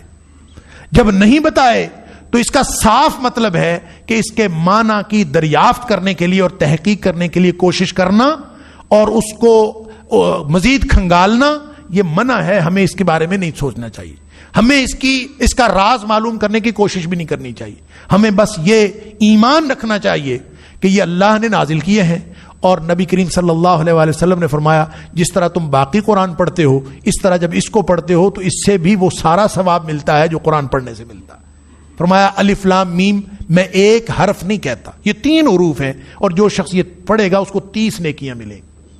تو نتیجہ یہ نکلا کہ حروف مقطعات اللہ کی طرف سے نازل شدہ ہیں، منزل من اللہ ہیں، اللہ تعالیٰ نے یہ نازل کیے ہیں. ہمارا اس کے اندر اس کو جاننے کی کوشش کرنا، اگرچہ سارے لوگوں نے اس کو جاننے کی کوشش کی ہے اور سارے دیگر اقوال موجود ہیں، ان تمام اقوال کے باوجود اس کو ایک ایسا اسلوب سمجھا جائے جو اللہ نے اپنے کلام کے لیے بہترین سمجھا اور اللہ تعالیٰ نے اس کو نازل فرما دیا. اس لیے اس کی بہت زیادہ فکر کرنے کی اور بہت زیادہ تحقیق کرنے کی کوئی ضرورت نہیں ہے. میں نے یہ ساری تفصیل آپ کے سامنے اس لیے رکھ دی ہے کہ حروف مقطعات پڑھتے ہوئے جب ہم اس کا ترجمہ پڑھتے ہیں اللہ اعلم بمرادہ کہ اس کے معنی اللہ ہی جانتا ہے، ہمارے ذہنوں میں جو اشکالات پیدا ہوتے ہیں وہ آئندہ وہ اشکالات پیدا نہ ہوں. کیوں؟ اللہ کا راز ہے. جن لوگوں نے کوشش کی ہے انہوں نے کیا جانا ہے؟ کچھ بھی نہیں جانا، وہ بھی کسی نتیجے پر نہیں پہنچے. لہذا اس کو اللہ کا راز سمجھ کر اسی طرح ایمان لا کر اس کی تلاوت کرتے رہنا چاہیے. اور یہ متشابہات قرآنی میں سے ہیں، یہ ایمان رکھنا ہے کہ متشابہات قرآنی میں سے ہیں، ان کا معنی ہم نہیں جانتے. حروف مقطعات اللہ کی طرف سے نازل شدہ ہیں، منزل من اللہ ہیں، اللہ تعالیٰ نے یہ نازل کیے ہیں. ہمارا اس کے اندر اس کو جاننے کی کوشش کرنا، اگرچہ سارے لوگوں نے اس کو جاننے کی کوشش کی ہے اور سارے دیگر اقوال موجود ہیں، ان تمام اقوال کے باوجود اس کو ایک ایسا اسلوب سمجھا جائے جو اللہ نے اپنے کلام کے لیے بہترین سمجھا اور اللہ تعالیٰ نے اس کو نازل فرما دیا. اس لیے اس کی بہت زیادہ فکر کرنے کی اور بہت زیادہ تحقیق کرنے کی کوئی ضرورت نہیں ہے. میں نے یہ ساری تفصیل آپ کے سامنے اس لیے رکھ دی ہے کہ حروف مقطعات پڑھتے ہوئے جب ہم اس کا ترجمہ پڑھتے ہیں اللہ اعلم بمرادہ کہ اس کے معنی اللہ ہی جانتا ہے، ہمارے ذہنوں میں جو اشکالات پیدا ہوتے ہیں وہ آئندہ وہ اشکالات پیدا نہ ہوں. کیوں؟ اللہ کا راز ہے. جن لوگوں نے کوشش کی ہے انہوں نے کیا جانا ہے؟ کچھ بھی نہیں جانا، وہ بھی کسی نتیجے پر نہیں پہنچے. لہذا اس کو اللہ کا راز سمجھ کر اسی طرح ایمان لا کر اس کی تلاوت کرتے رہنا چاہیے. اور یہ متشابہات قرآنی میں سے ہیں، یہ ایمان رکھنا ہے کہ متشابہات قرآنی میں سے ہیں، ان کا معنی ہم نہیں جانتے. ذالک الکتاب لا ریب فیہ، ذالک کا معنی ہوتا ہے وہ، الکتاب خاص کتاب، لا ریب نہیں ہے شک، فی ہے اس میں، ہدی للمتقین ہدایت ہے متقین کے لیے. فی ہے کے سامنے آپ دیکھیں کہ 3 نقطے فی ہے کے دونوں طرف ڈالے ہوئے ہیں، اور قرآن پاک کی جو رموز ہیں جو اس کو سیکھنے کے لیے اور سمجھنے کے لیے لگائے جاتے ہیں، یہ ان میں سے ہیں 3 نقطے، اور ان کو کہا جاتا ہے یہ معانقہ. یہ بعض الفاظ کے ساتھ یہ معانقہ آتا ہے. معانقہ کا مطلب یہ ہوتا ہے کہ یہ جو لفظ جس کے دونوں طرف وہ 3 نقطے ہوتے ہیں، اس کا مطلب یہ ہوتا ہے کہ اس کا معنی، اس کا تعلق، معنوی تعلق اپنے پیچھے بھی ہے، اس کا معنوی تعلق آگے بھی ہے. اس کو آپ گویا 2 دفعہ پڑھ سکتے ہیں. مثلا لا ریب فیہ اور فیہ ہدی للمتقین، اس کا تعلق لا ریبہ کے ساتھ بھی ہے اور اس کا تعلق ہدی للمتقین کے ساتھ بھی ہے کہ اس میں ہدایت بھی ہے متقین کے لیے اور اس میں کوئی شک نہیں. اب یہ ذالکا اور ہاذا ادنا عربی جاننے والے لوگوں کو بھی معلوم ہے کہ ذالکا اور ہاذا میں کیا فرق ہے. ہاذا کا مطلب ہوتا ہے یہ، ذالکا کا مطلب ہوتا ہے وہ. تو کتاب تو ہمارے ہاتھ میں ہے جو ہم پڑھ رہے ہیں، تو کہا یہ جا رہا ہے ذالکا کہ وہ کتاب، تو یہ اس سے کیا مراد ہے؟ تو اس کے 3-4 جو مفاہیم مفسرین نے بیان کیے ہیں میں عرض کر دیتا ہوں. سب سے پہلی بات عربیت کے اعتبار سے ذالکا، ویسے تو ذالکا اور ہاذا ایک دوسرے کی جگہ استعمال کر لیے جاتے ہیں. حضرت ابن عباس رضی اللہ تعالیٰ عنہ کو قول بھی علامہ ابن کثیر نے لکھا ہے کہ ذالکا بمعنی ہاذا ہے، اور عربی زبان میں یہ اسلوب مستعمل ہے کہ بہت سارے مقامات پر ذالکا استعمال کر لیا جاتا ہے ہاذا کی جگہ پر. لہذا اس میں کوئی اشکال نہیں ہے. اس سے مراد کوئی دور کی بعید کی کتاب نہیں ہے، بلکہ اس سے مراد یہی کتاب ہے. اور ذالکا بمعنی ہاذا ہے. ایک تو یہ بات ہے. دوسری بات یہ ہے کہ عربیت کے اسلوب میں جو چیز پہلے ذکر کر دی گئی ہو اور بعد میں اس کی طرف اشارہ کیا جا رہا ہو تو اس کے لیے لفظ ذالکا کا استعمال ہوتا ہے، اور جو چیز بعد میں ابھی ذکر ہونا ہو اور اس سے پہلے کوئی اس میں اشارہ لگانا ہو تو پھر ہاذا آتا ہے. اب اگر ہم یہ اسلوب بھی سامنے رکھیں تو اس اسلوب سے بھی جو الکتاب ہے وہ تو بعد میں ہے، تو جو بعد میں ہے تو یہاں ہاذا آنا چاہیے اس قانون کے مطابق بھی، لیکن یہاں ذالکا ہے. تو اس پر پھر مفسرین نے یہ لکھا ہے کہ حقیقت میں یہ جو اشارہ ہے باقی صورتوں میں بھی کہیں تل کا آیا ہے، کہیں ذالکا آیا ہے، اور تلکل آیات کہ تلکا کا لفظ آیا ہے یا ذالکا لفظ آیا. تو پہلے اس سے پہلے کیا ذکر ہے؟ اس سے پہلے یہی حروف مقطعات ہیں. حروف مقطعات کے بعد ذالکا، حروف مقطعات کے بعد تلکا. تو اس طرح سے گویا نتیجہ یہ نکلتا ہے کہ ذالکا یا تلکا کا جو اشارہ ہے وہ بعد میں آنے والے لفظ آیات کی طرف یا الکتاب کی طرف نہیں ہے، بلکہ اس کا اشارہ ہے پہلے آنے والے حروف مقطعات کی طرف، کہ یہ حروف مقطعات جس کتاب سے متعلق ہیں یہی وہ کتاب ہے جس کے اندر کوئی شک نہیں ہے. گویا یہ الف لام میم اس کتاب میں شامل ہے، اور یہ ذالکا کا اشارہ جو ہے الف لام میم سے متعلق ہے، یہ اشارہ الکتاب سے متعلق نہیں ہے. یہ بھی ایک مفہوم اس کا لیا گیا ہے عربیت کے اعتبار سے.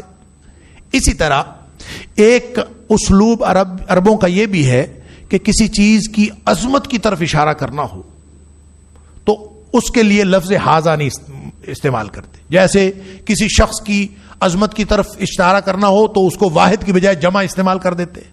اسی طرح کسی بھی چیز کی عظمت کو کے اظہار کے لیے حاذا کی جگہ لفظ ذالکا آ جاتا ہے. لہذا قرآن پاک کی عظمت کو ملحوظ رکھتے ہوئے، الکتاب کی عظمت کو ملحوظ رکھتے ہوئے یہ اللہ کریم نے یہ لفظ استعمال فرمایا ذالکا، یہ وہ عظیم کتاب ہے کہ جو تم پڑھنے لگے ہو اس میں کوئی شک نہیں ہے، لا ریب فیہ. اور آخری دو باتیں جو اس مفہوم کو زیادہ واضح کرتی ہیں وہ یہ کہ ابھی تو آپ نے دعا پڑھی ہے نا، کیا دعا تھی؟ اہدنا الصراط المستقیم، یہی دعا تھی نا. اللہ سے کچھ مانگا تھا نا، تو یہ اس کا جواب ہے. تو بتایا یہ جا رہا ہے کہ ذالک الکتاب، جو تم نے دعا مانگی تھی نا، یہی وہ کتاب ہے، اس کا جواب یہی وہ کتاب ہے. تو وہ کا اصل میں ذالکا کا اشارہ جو ہے اس دعا کی طرف ہے جو تم نے مانگی تھی، جس کا جواب قرآن پاک ہے. اور ایک آخری بات اس سلسلے میں یہ ہے کہ قرآن پاک کا ذکر تورات میں بھی تھا، قرآن پاک کا ذکر انجیل میں بھی تھا، اور ان کتابوں کو کے اندر یہ تذکرہ تھا کہ ایک کتاب آنے والی ہے، اور اس کتاب کا انتظار کرتے تھے. جو یہودی بھی ہیں اور جو پڑھے لکھے عیسائی بھی ہیں، سب کو انتظار تھا کہ ایک کتاب آنے والی ہے. تو جن کا تذکرہ جس کتاب کا ذکر پہلی کتابوں میں تھا، ذالک الکتاب، یہ وہ کتاب ہے.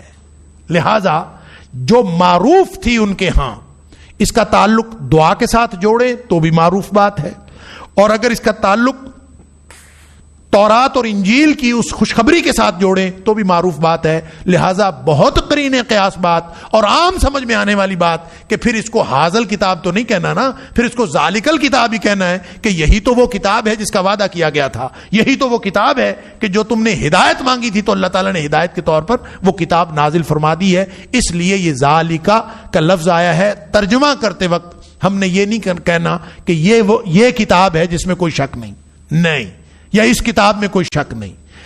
ترجمہ یہ کرنا ہے کہ یہ وہ کتاب ہے، یہ وہ کتاب ہے، یہی وہ کتاب ہے، لا ریب فیہ، اس میں کوئی شک نہیں. اور شک کس بات میں نہیں؟ الکتاب کے بارے میں بھی سن لیجئے. لفظ کتاب قرآن پاک میں مختلف معنی میں استعمال ہوا ہے. ہر جگہ کتاب سے مراد قرآن پاک نہیں ہے. جیسا کہ ملکہ سبا کی طرف جو خط لکھا تھا حضرت سلیمان علیہ السلام نے، تو وہ خط جب اس کو پہنچا تھا تو قرآن پاک میں اس کے لیے بھی لفظ آیا ہے کتاب کریم، ایک عزت والا خط آیا ہے. اور کتاب سے مراد کوئی بھی لکھی ہوئی چیز ہو سکتی ہے. لہذا وہاں پہ چونکہ قرینہ موجود ہے، اس کے آگے پیچھے مفہوم میں موجود ہے کیا چیز اس کو ملی تھی. ظاہر ہے قرآن تو نہیں ملا تھا، لیکن مفسرین نے ان تمام معانی کا احاطہ کرتے ہوئے یہ نتیجہ نکالا ہے کہ جہاں کہیں لفظ کتاب ال کے معرفے کے ساتھ آئے، الف لام اس کے ساتھ لگا ہو اور معرفے کے ساتھ آئے، یا پھر یہ کہیں اس طرح معرفہ بنا ہو کہ یہ کسی مضاف الیہ کا مضاف ہو، لیکن وہاں پہ کوئی قرینہ ایسا نہ ہو جو اس کو کوئی اور چیز ثابت کرے. یعنی بغیر قرینے کے لفظ کتاب قرآن پاک میں جہاں کہیں استعمال ہوگا اس سے مراد قرآن پاک ہوگا. اگر کوئی قرینہ اس کو کچھ اور ثابت کرتا ہے، جیسا کہ ملکہ سبا کو خط گیا تو اس نے ثابت کر دیا کہ اس سے مراد قرآن نہیں ہے، اس سے مراد وہ خط تھا. تو اگر بغیر قرینے کے استعمال ہو تو الکتاب جہاں کہیں بھی آئے گا اس سے مراد قرآن پاک. ایک بات. اور دوسری بات یہ وہی کہ جو پہلے سے انتظار کی جا رہی تھی کتاب، تو ذالک الکتاب، یہی وہ مخصوص کتاب ہے، لا ریب فیہ، جس کے اندر کوئی شک نہیں. دیکھیں ریب جو ہوتا ہے رابع یریب سے، اس کا مطلب ہوتا ہے کسی بھی چیز کے بارے میں آپ کسی گمان میں مبتلا ہو جائیں، کسی تردد میں مبتلا ہو جائیں، پتہ نہیں ایسے ہے، پتہ نہیں ایسے ہے. اس کا مطلب یہ نہیں ہوتا کہ شک جس میں آدمی کر رہا ہوتا ہے اس میں صحت کی گنجائش نہیں ہوتی. صحت کی گنجائش ہوتی ہے، شک ہوتا ہی اس میں ہے.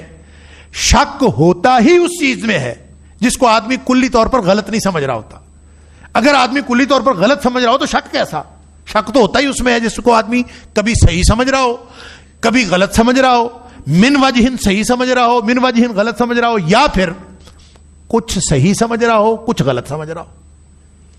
تو شک کسی بھی طرح کا ہو سکتا ہے. لا ریب فیہ ان تمام شکوک و شبہات کی نفی کرتا ہے. ایک تو اس بات میں کوئی شک نہیں کہ یہ منزل من اللہ ہے, اللہ کی طرف سے نازل ہو تو وہی ہے. اس بات میں کوئی شک نہیں کہ اللہ کی طرف سے نازل کرتا. اس بات میں بھی کوئی شک نہیں کہ یہ صحیح ترین کتاب ہے, اس بات میں بھی کوئی شک نہیں. اور اس بات میں بھی کوئی شک نہیں کہ نبی کریم صلی اللہ علیہ وآلہ وسلم نے ہم تک من و عن پہنچایا ہے. اس میں کوئی فرق نہیں رکھا. جبریل امین لے کے آئے, نازل بہ الروح الامین.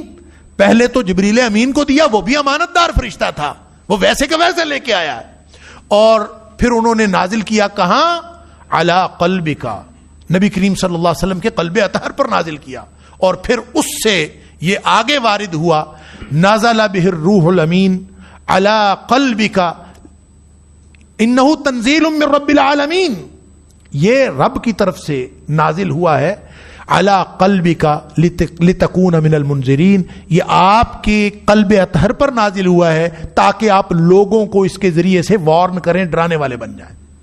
تو اس کا مطلب یہ ہوا اس بات کا بھی کوئی شک نہ ہو, دل میں کوئی تردد نہ ہو.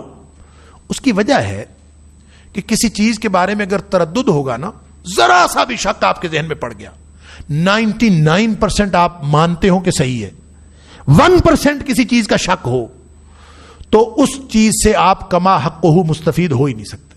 کما حقہ تو دور کی بات ہے, آپ سرے سے مستفید نہیں ہو سکتے. کیوں؟ جس چیز کے بارے میں آپ کو شک پڑ گیا کہ پتہ نہیں صحیح ہے, پتہ نہیں غلط ہے, تو اس کے بعد کیا چیز رہ گئی؟ لہذا قرآن سے ہدایت لینے کے لیے سب سے پہلا یہ یقین ضروری ہے. اس یقین کے بغیر اگر کوئی شخص اس کو ہاتھ لگائے گا کہ یہ وہ سچی کتاب ہے, ایک تو اس کے اندر کوئی ایسی چیز نہیں جو اللہ کی طرف سے نازل شدہ نہ ہو, اور دوسری بات یہ کہ یہ ساری کی ساری صحیح ہے, اور تیسری بات یہ کہ نبی کریم صلی اللہ علیہ وسلم نے اس میں قطعاً کوئی خیانت نہیں کی. نبی کریم صلی اللہ علیہ وسلم نے کوئی بات, اللہ اکبر.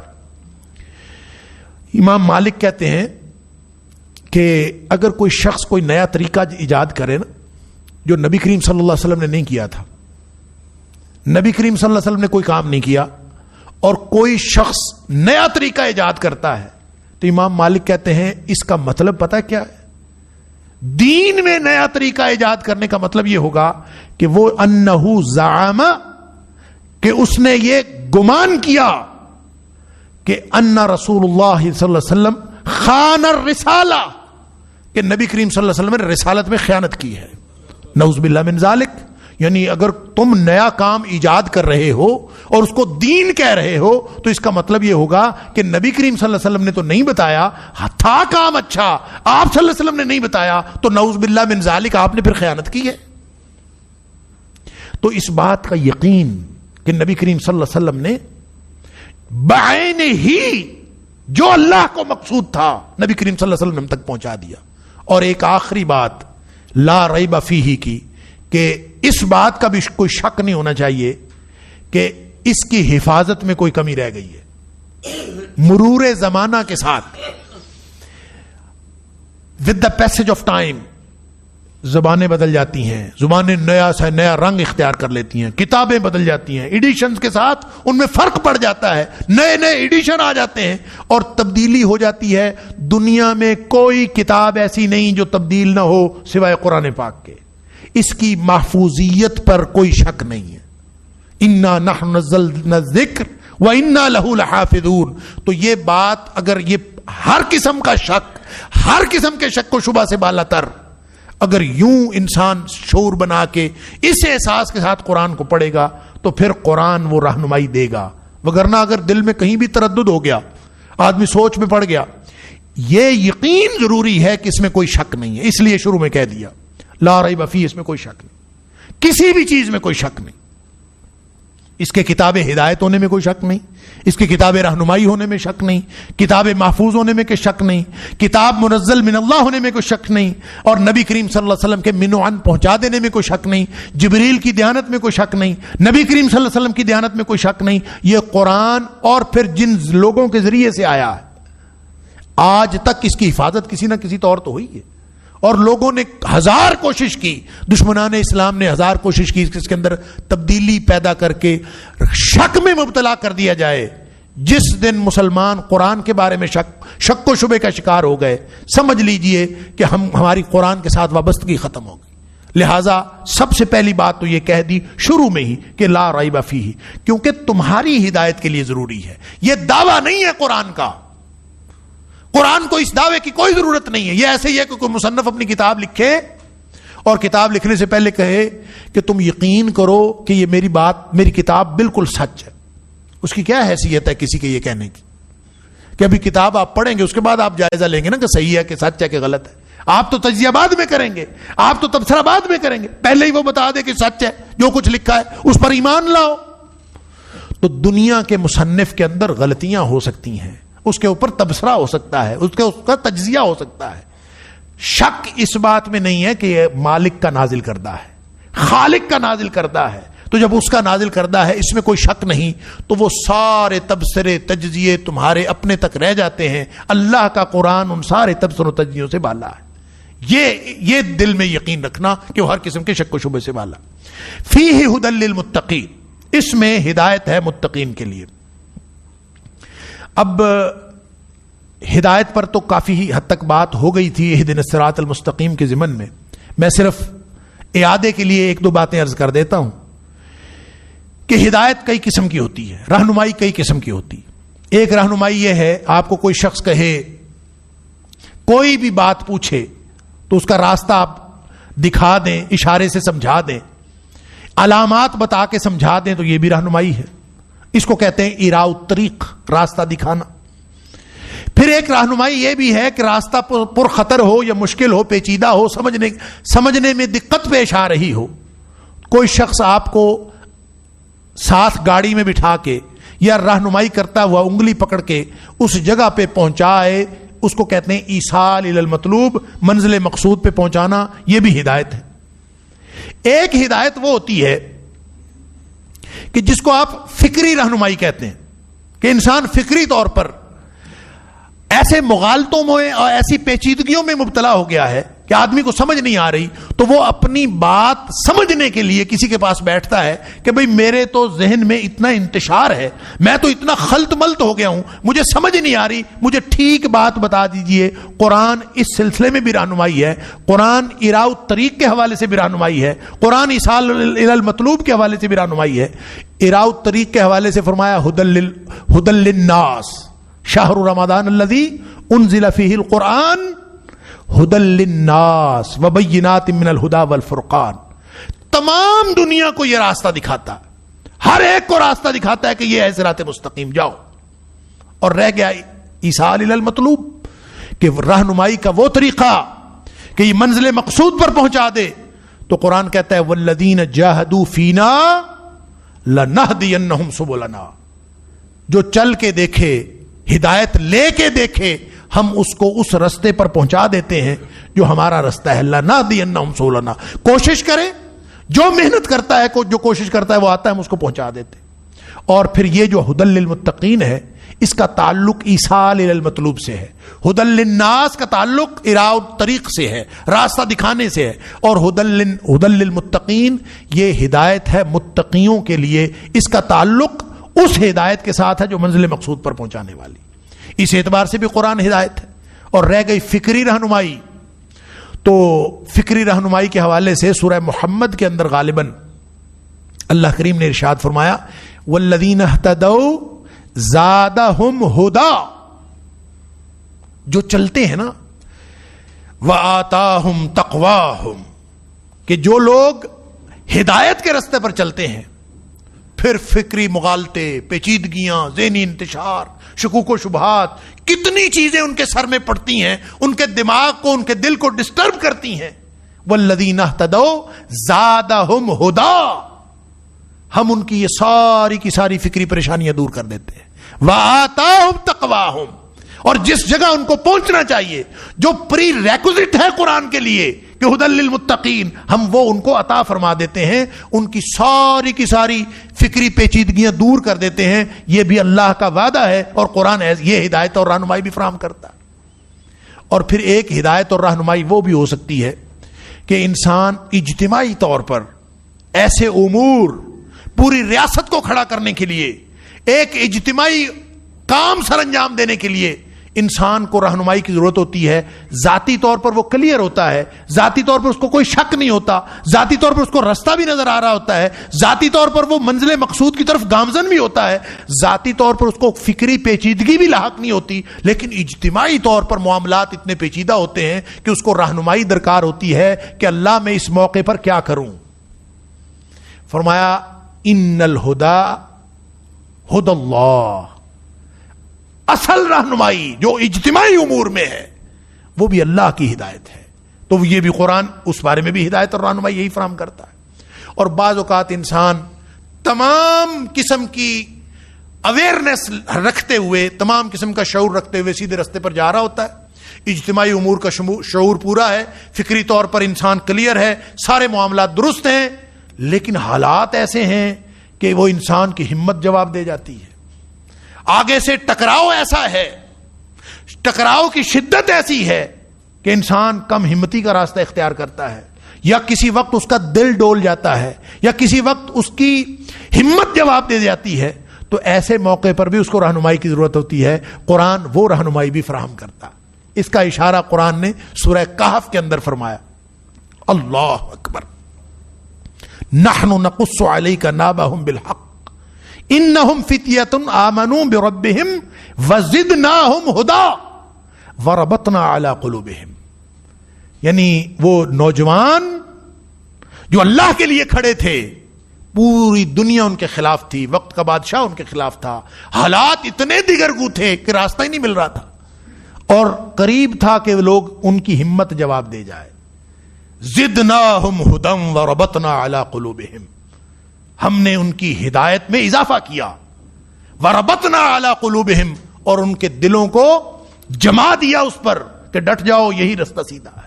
تو انسان اگر ایسے موقع پر بھی ہو تو رہنمائی قرآن دیتا ہے. آپ بڑے بڑے جو اسلاف میں سے ایسے لوگ جو ابتلا میں رہے، امام احمد بن حنبل رحمۃ اللہ علیہ جیسے لوگ جن کو سزائیں دی جاتی رہیں، ایسے لوگ جن کو تختہ دار پر لٹکا دیا گیا، حق کے لیے ان کو جان تک دینی پڑی، ہم یہ دیکھتے ہیں کہ ان کا زاد راہ قرآن ہوتا ہے.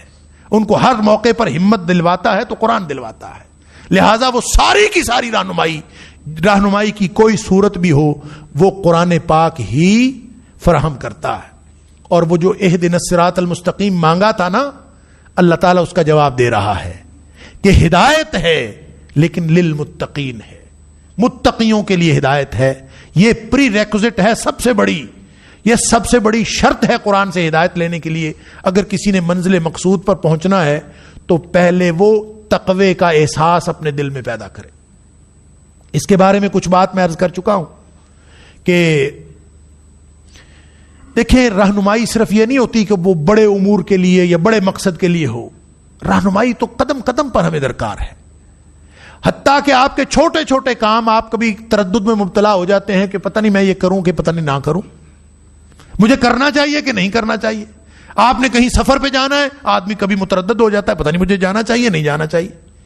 اگر وہ سچا سالک ہے صراط مستقیم کا، اگر وہ اہدنا الصراط المستقیم صدق دل سے پڑھتا ہے، تو زندگی کے ہر مرحلے پر، چاہے وہ انفرادی ہو چاہے وہ اجتماعی ہو، چاہے وہ چھوٹا ہو چاہے وہ بڑا ہو، اگر اس کے دل کا تعلق جو ہے، قلبی تعلق اور قلبی کیفیت، وہ اس پری ریکوزٹ، اس بنیادی اہلیت کو پورا کرتی ہے نا، تو اللہ تعالیٰ ہر موقع پر اس کو رہنمائی فراہم کرتا ہے. ہر موقع پر وہ کام، دو متردد چیزوں میں سے، دو شک و شبے والی چیزیں میں سے وہ اختیار کرے گا جو اس کے لیے بہترین ہوگا. یہ اللہ تعالیٰ مستقل اس کو ہدایت نصیب کر دے، مستقل اس کو کنفیوژن سے نکلنے کا راستہ بتا دے. لیکن ہے وہ پری ریکوزٹ کیا ہے؟ وہ ہے للمتقین، متقی ہونا ہے. وقایقی سے ہے بچ جانا. تقوی کا مطلقاً معنی بچ جانا بھی ہوتا ہے، تقوی کا معنی خوف کھانا بھی ہوتا ہے، تقوی کا معنی ڈر جانا بھی ہوتا ہے، تقوی کا معنی نتیجے کی وجہ سے ڈرنا بھی ہوتا ہے. کسی چیز کا نتیجہ آپ کو معلوم ہے، آپ اس سے ڈرتے ہیں. آپ مثال کے طور پر پانی کوئی ڈراؤنی چیز تو نہیں ہے، کوئی شکل تو خوفناک نہیں ہوتی، لیکن پانی اگر دریا کا ہو، پانی اگر سمندر کا ہو تو نتیجہ یہ ہے کہ آپ اس میں ڈوب جاتے ہیں. تو نتیجتاً انسان اس سے خوف کھاتا ہے. آگ دیکھنے میں خوبصورت ہے لیکن نتیجہ یہ ہے کہ وہ جلا دیتی ہے، آپ اس سے بچتے ہیں. تو کسی بھی چیز سے نتیجے کی وجہ سے ڈرنا یہ بھی تقوی کے معنوں میں ہے. لغت کے اعتبار سے مطلقاً بچنا، اور قرآن میں مطلقاً بچنے کے معنوں میں بھی استعمال ہوا ہے. فَكَيْفَ تَتَّقُونَ إِن كَفَرْتُمْ يَوْمًا يَجْعَلُ الْوِلْدَانَ شِيبًا. اللہ اکبر. سورہ مزمل کے اندر فرمایا کیسے بچو گے تم اس دن سے. اللہ اکبر. اگر تم نے کفر کیا، اگر تم نے اللہ کی باتیں نہ مانی، اگر تم نے قرآن کو نہ مانا، ان کفرتم، اگر تم انکار کی روش پر چلے، فکیف تتقون، تم کیسے بچو گے اس دن جو دن بچوں کو بوڑھا کر دینے والا دن ہے.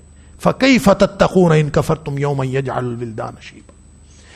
اور اسی طرح سورہ انفال میں غالباً وہاں پہ بھی یہ بچنے کے معنوں میں آیا ہے واتقوا فتنۃ،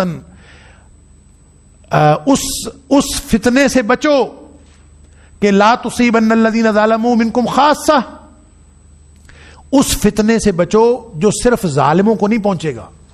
یعنی جب اللہ کی طرف سے عذاب آتا ہے تو سب کو پہنچتا ہے، وہ صرف ظالموں تک نہیں محدود رہتا، وہ نیک لوگ بھی اس کی لپیٹ میں آ جاتے ہیں. فرمایا اس فتنے سے بچ کے رہو کہ جو صرف ظالموں کو اپنی لپیٹ میں نہیں لیتا، نیک لوگوں سب کو لپیٹ میں لے لیتا.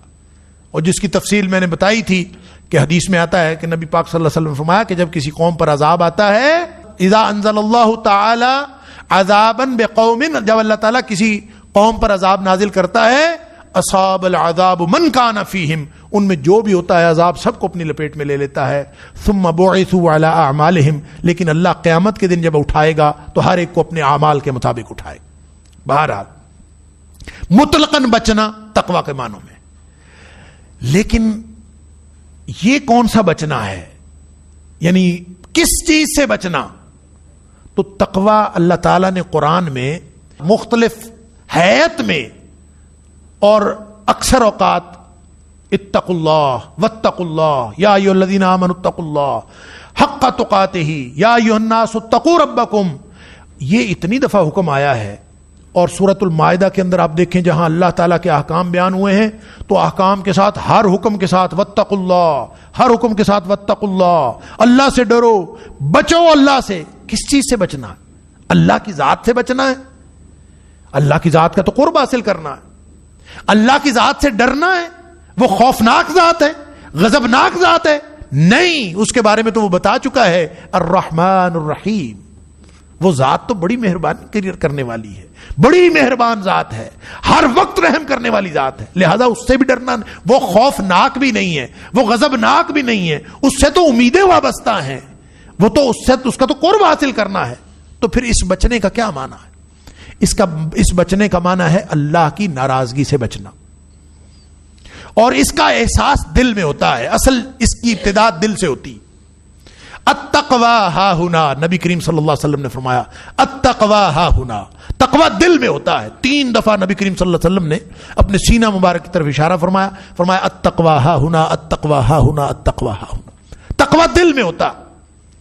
اس کا مطلب ہے کہ یہ دل کے احساس کا نام ہے، قلبی کیفیت کا نام ہے. اور قلبی کیفیت کیسی کہ جو دل میں احساس ہوگا ظاہر ہے وہی باہر آئے گا. اللہ اکبر.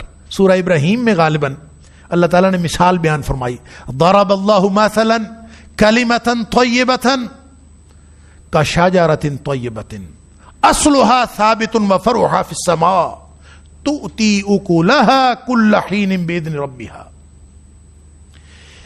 اللہ تعالیٰ مثال بیان کرتا ہے کلمہ طیبہ کی، دل میں پاکیزہ بات، یہاں تقوی کی، اس کا یعنی دل میں تقوی ہو تو اس کا پورے اعضاء و جوارح کے ساتھ تعلق ہے، پورے جسم کے ساتھ تعلق ہے.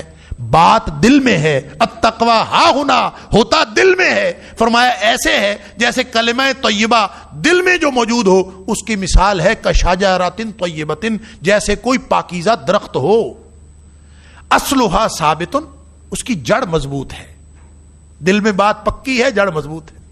وفرعها فی السماء، اور اعضاء و جوارح سے ظاہر ہوتا ہے تو وہ ایسے ہے جیسے اس کی شاخیں آسمان تک پھیلی ہوئی ہیں.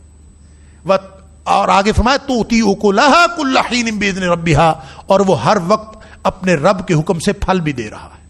یہ اتنی امپورٹنٹ بات ہے. دل میں احساس، کیفیت درست ہو، پختہ بات ہو، کلمہ طیبہ ہو. اگر دل میں کلمہ طیبہ گھر کر گیا تو پورے جسم کے اعضاء و جوارح کے اعمال درست ہو گئے. اسی لیے نبی کریم صلی اللہ علیہ وسلم نے فرمایا الا ان فی الجسد مضغہ، کہ غور سے سنو تمہارے جسموں کے اندر ایک گوشت کا لوتھڑا ہے. اذا صلحت صلح الجسد کلہ، اگر وہ گوشت کا لوتھڑا صحیح ہو گیا تو پورا جسم ٹھیک ہو گیا. جس میں تقویٰ ہے، جس میں احساس ہے. یہ احساس درست کرو، سب سے پہلے کیفیت درست کرو. میں نے کہا تھا جب ہم قرآن کا انٹروڈکشن حاصل کر رہے تھے، ابتدائی گفتگو میں نے عرض کیا تھا کہ خالی کرنا ضروری ہے. اس کو سب سے پہلے خالی کرو، اور اس میں صرف تقویٰ یعنی اللہ کا خوف آئے، باقی ہر چیز اس میں سے نکل جائے. اور یہ اس میں آئے، کیا احساس آئے کہ میں نے اللہ کی ناراضگی سے بچنا ہے اور اللہ کی رضامندی حاصل کرنا ہے. ہر دم اللہ کی ناراضگی سے بچنے کا احساس اور ہر دم اللہ کی رضامندی حاصل کرنے کا احساس. نیکی کی شدید تڑپ اور برائی سے بچنے کا شدید خوف، اگر یہ دل میں آ گیا تو اس کا نام تقویٰ ہے. جس نے یہ پری ریکوزٹ، یہ بنیادی اہلیت، یہ بنیادی میرٹ اختیار کر لیا کہ اللہ میں تیری ناراضگی سے بچ کے زندگی گزارنا چاہتا ہوں، اللہ میں تیری خوشنودی اور تیری رضامندی حاصل کرنا چاہتا ہوں، اگرچہ میں پہلے قدم پہ ہوں، اگرچہ میرے پاس ابھی کوئی راستہ واضح نہیں ہے، مجھے پتہ ہی نہیں ہے اللہ تیری ناراضگی سے کیسے بچنا ہے، مجھے علم ہی نہیں ہے تیری رضامندی کا راستہ کون سا ہے، مجھے کچھ نہیں پتا، بس میرے سامنے تیرا قرآن ہے. اللہ میں وہ راستہ حاصل کرنا چاہتا ہوں، اس راہ پہ چلنا چاہتا ہوں کہ میں تیری ناراضگی سے بچ کر تیری خوشنودی حاصل کرنے میں کامیاب ہو جاؤں. جس کے دل میں یہ تڑپ پیدا ہو گئی اور اس تڑپ کے بعد اس نے قرآن پڑھنا شروع کر دیا، قرآن کا وعدہ ہے کہ یہ اس کو منزل مقصود پر پہنچا دے گا. یہ ہے وہ تڑپ، بنیادی اہلیت جو ہم سب میں ہونی ضروری ہے.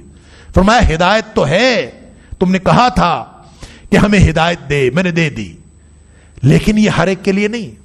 اس کے لیے ہے، راستہ دکھانے کی حد تک ہر ایک کے لیے ہے، لیکن منزل مقصود پر پہنچانے کی حد تک یہ صرف ان کے لیے ہے جو اس تڑپ کے ساتھ قرآن پڑھیں گے. اور یہ تڑپ اگر موجود نہیں، اگر وہ دل میں احساس موجود ہے تو سارا جسم ٹھیک ہو گیا. اتنا مبارک احساس ہے. اللہ اکبر. ان تزین سرک للہ کما تزین علانیتک للناس. یہ جو تقویٰ ہے نا، میں آگے عرض کروں گا جب ہم تیسرا رکوع شروع کریں گے، یہ بنیاد بھی ہے، ابتدا بھی ہے، اور یہ منزل مقصود بھی ہے. تقویٰ خود 500 بار قرآن میں اس کا ذکر ہوا ہے، 500 دفعہ. اور یہ ایسا سپرٹ ہے، یہ ایسی اینٹیٹی ہے. دنیا کے سارے مذاہب اعمال کی بات کرتے ہیں، دنیا کے سارے مذاہب اعمال کی ظاہری شکل کی بات کرتے ہیں، دنیا کے سارے مذاہب شاید نیتوں کی بات بھی کرتے ہیں، لیکن تقوی کی بات کوئی نہیں کرتا. تقوی صرف اسلام کا امتیاز ہے. اور اسلام یہ کہتا ہے کہ ہو سکتا ہے کہ ظاہری طور پر جو تم عمل کر رہے ہو وہ بہت بہترین ہو، اگر وہ دل کے اندر یہ احساس موجود نہیں ہے کہ میں نے پوری زندگی اللہ کی ناراضگی سے بچ کر گزارنی ہے اور اللہ کی رضامندی حاصل کرنی ہے، اگر یہ احساس موجود نہیں ہے تو ہو سکتا ہے ظاہری طور پر بہترین عمل بھی تمہارے لیے کوئی فائدہ نہ دے. لن ینال اللہ لحومها ولا دماؤها ولکن ینالہ التقوی منکم. جب تم قربانیاں کرتے ہو تو بڑے وزن کا بکرا لے کر، بڑے وزن کا جانور لے کر، بہترین طریقے سے اس کو پال پوس کر، ساری سنتوں پر عمل کر کے، پھر بھی اللہ کو نہ گوشت پہنچتا ہے نہ خون پہنچتا ہے. اللہ کو پہنچتا ہے تو تمہارے دل کا احساس پہنچتا ہے. وَلَٰكِن يَنَالُهُ التَّقْوَىٰ مِنْكُمْ. جو دل کا احساس تھا وہ پہنچتا ہے. اللہ، یہ منزل مقصود بھی ہے، یہ ابتدا بھی ہے. گویا یوں سمجھ لیجئے کہ اس منزل کو پہنچنے کے لیے کہ میرے دل میں سوائے اللہ کے اور کچھ نہ ہو، میں اللہ کی ناراضگی سے بچ کر اللہ کی رضامندی حاصل کر لوں. اس منزل کو پہنچنے کے لیے جو ابتدائی احساس ہے، جو بنیادی احساس ہے، یہ اگر موجود نہیں ہوگا تو اس منزل کی طرف نہ سفر شروع ہوگا، نہ وہ منزل مقصود کبھی حاصل ہوگی. آگے الذین یؤمنون بالغیب بھی ہے، اس کا بھی تذکرہ کرنا ہے کہ ایمان سے کیا مراد ہوتی ہے. پھر ہمیں سمجھ آئے گی کہ تقوی آخری منزل کیسے ہے. ایمان راستہ ہے تقوی کی طرف. اگر ایمان نہیں ہوگا تقوی کیسے آ سکتا ہے؟ ایمان کم اور زیادہ ہوتا رہتا ہے. ایمان کی آخری منزل جو ہے وہ تقوی ہے. یہ ایک ایسا سسٹم ہے، اللہ نے ایسا نظام بنایا ہے جو اسلام سے شروع ہوتا ہے اور تقوی تک پہنچتا ہے. میں انشاءاللہ اس کی تفصیلات عرض کروں گا.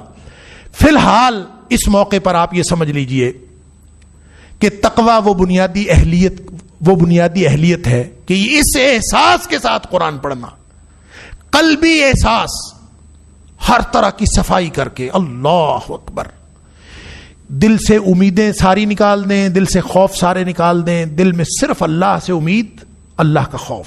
اگر یہ دل میں آ گیا تو پھر یہ تقوی ہے. اور اگر دل میں اللہ کا خوف آ جائے تو وہ جو میں عرض کر رہا تھا نا کہ نتیجے کی وجہ سے ڈرنا، یہ بھی ایک اس کا لغت میں معنی ہے. تو یوں سمجھ لیجئے کہ جب دل میں صرف اللہ کا خوف بیٹھ جائے اور امیدیں اللہ سے ہو جائیں تو پھر جو ظاہراً اشیاء نظر آتی ہیں جن سے انسان ان کے نتیجے کی وجہ سے خوف کھاتا ہے، وہ ساری کی ساری اشیاء اپنے نتائج بدل دیتی ہیں، نتیجہ بدل جاتا. دل میں اگر اللہ کا خوف ہو تو بظاہر جتنی مرضی خوفناک چیز ہو اس سے خوف نہ کھائے انسان تو وہ چیزیں اشیاء ساری کی ساری اپنے نتائج بدل دیتی.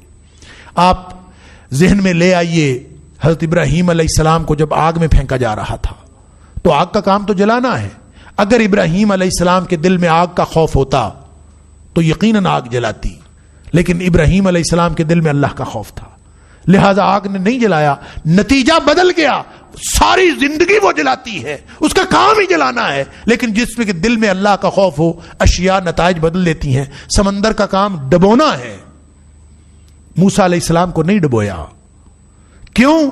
دل میں اللہ کا خوف تھا.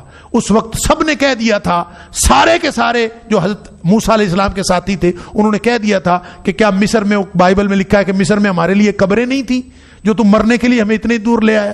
یعنی کوئی راستہ نہیں تھا. حضرت موسیٰ علیہ السلام نے فرمایا کہ اللہ کے وعدے پورے ہونے کا وقت آیا ہے، اور پھر نہیں ڈبویا. کیوں نہیں ڈبویا؟ اس لیے نہیں ڈبویا کہ دل میں سمندر کا خوف نہیں تھا، دل میں اللہ کا خوف تھا. حضرت ابوبکر صدیق رضی اللہ تعالیٰ عنہ اور نبی پاک صلی اللہ علیہ وسلم غار ثور میں چھپے ہیں، اوپر پہنچ گئے ہیں، اور ابوبکر صدیق رضی اللہ تعالیٰ عنہ فرماتے ہیں کہ کفار اگر اپنے قدموں کی طرف دیکھ لیتے تو ان کی نگاہ ہمارے اوپر پڑ جاتی، اتنا اوپر پہنچ گئے. لیکن جب خوف ہوا حضرت ابوبکر صدیق رضی اللہ تعالیٰ عنہ کو تو نبی پاک صلی اللہ علیہ وسلم نے فرمایا لا تحزن ان اللہ معنا. ڈرنے کی ضرورت نہیں ہے، غم کھانے کی ضرورت نہیں ہے، اللہ ہمارے ساتھ ہے. اور اللہ کن کے ساتھ ہوتا ہے؟ ان اللہ مع الذین اتقوا. قرآن میں اللہ فرماتا ہے اللہ ان کے ساتھ ہوتا ہے جن کے دل میں اللہ کا خوف ہوتا ہے، اللہ ان کے ساتھ ہوتا ہے. تو پھر وہ اوپر کھڑے تھے، نظر نہیں آیا، اللہ نے بچانا تھا کیونکہ اللہ ساتھ تھا. اللہ تقوی والوں کے ساتھ ہوتا ہے. یوسف علیہ السلام کو جن کو کنویں میں پھینک کر بھائی چلے گئے تھے اور سمجھا تھا کہ مر مٹ گیا، ختم ہو گیا، تو جب انہوں نے دیکھا کہ وہ تو بادشاہ بنا، ان کو بھیک دے رہا ہے اور خیرات دے رہا ہے، حیران ہو گئے. لانت یوسف، کہ تو یوسف ہے، حیران ہو گئے. تو یوسف علیہ السلام نے کلیہ قاعدہ اور فلسفہ بتایا تھا، انہ من یتق ویصبر. جس کے دل میں اللہ کا خوف ہوتا ہے نا، جو اللہ کی ناراضگی سے بچ کر اللہ کی رضامندی حاصل کرنے کے لیے زندگی گزارتا ہے، ویصبر، اور اسی پر ڈٹا رہتا ہے. ان اللہ لا یضیع اجر المحسنین. ایسے محسنوں کا اجر اللہ کبھی ضائع نہیں کرتا. اللہ تعالی ہمیں یہ کیفیت عطا فرمائے تاکہ ہم قرآن سے کما حق ہو استفادہ کر کے زندگیاں ایسی گزار سکیں کہ ہمارا اللہ ہم سے راضی ہو جائے. وآخر دعوانا الحمدللہ رب العالمین.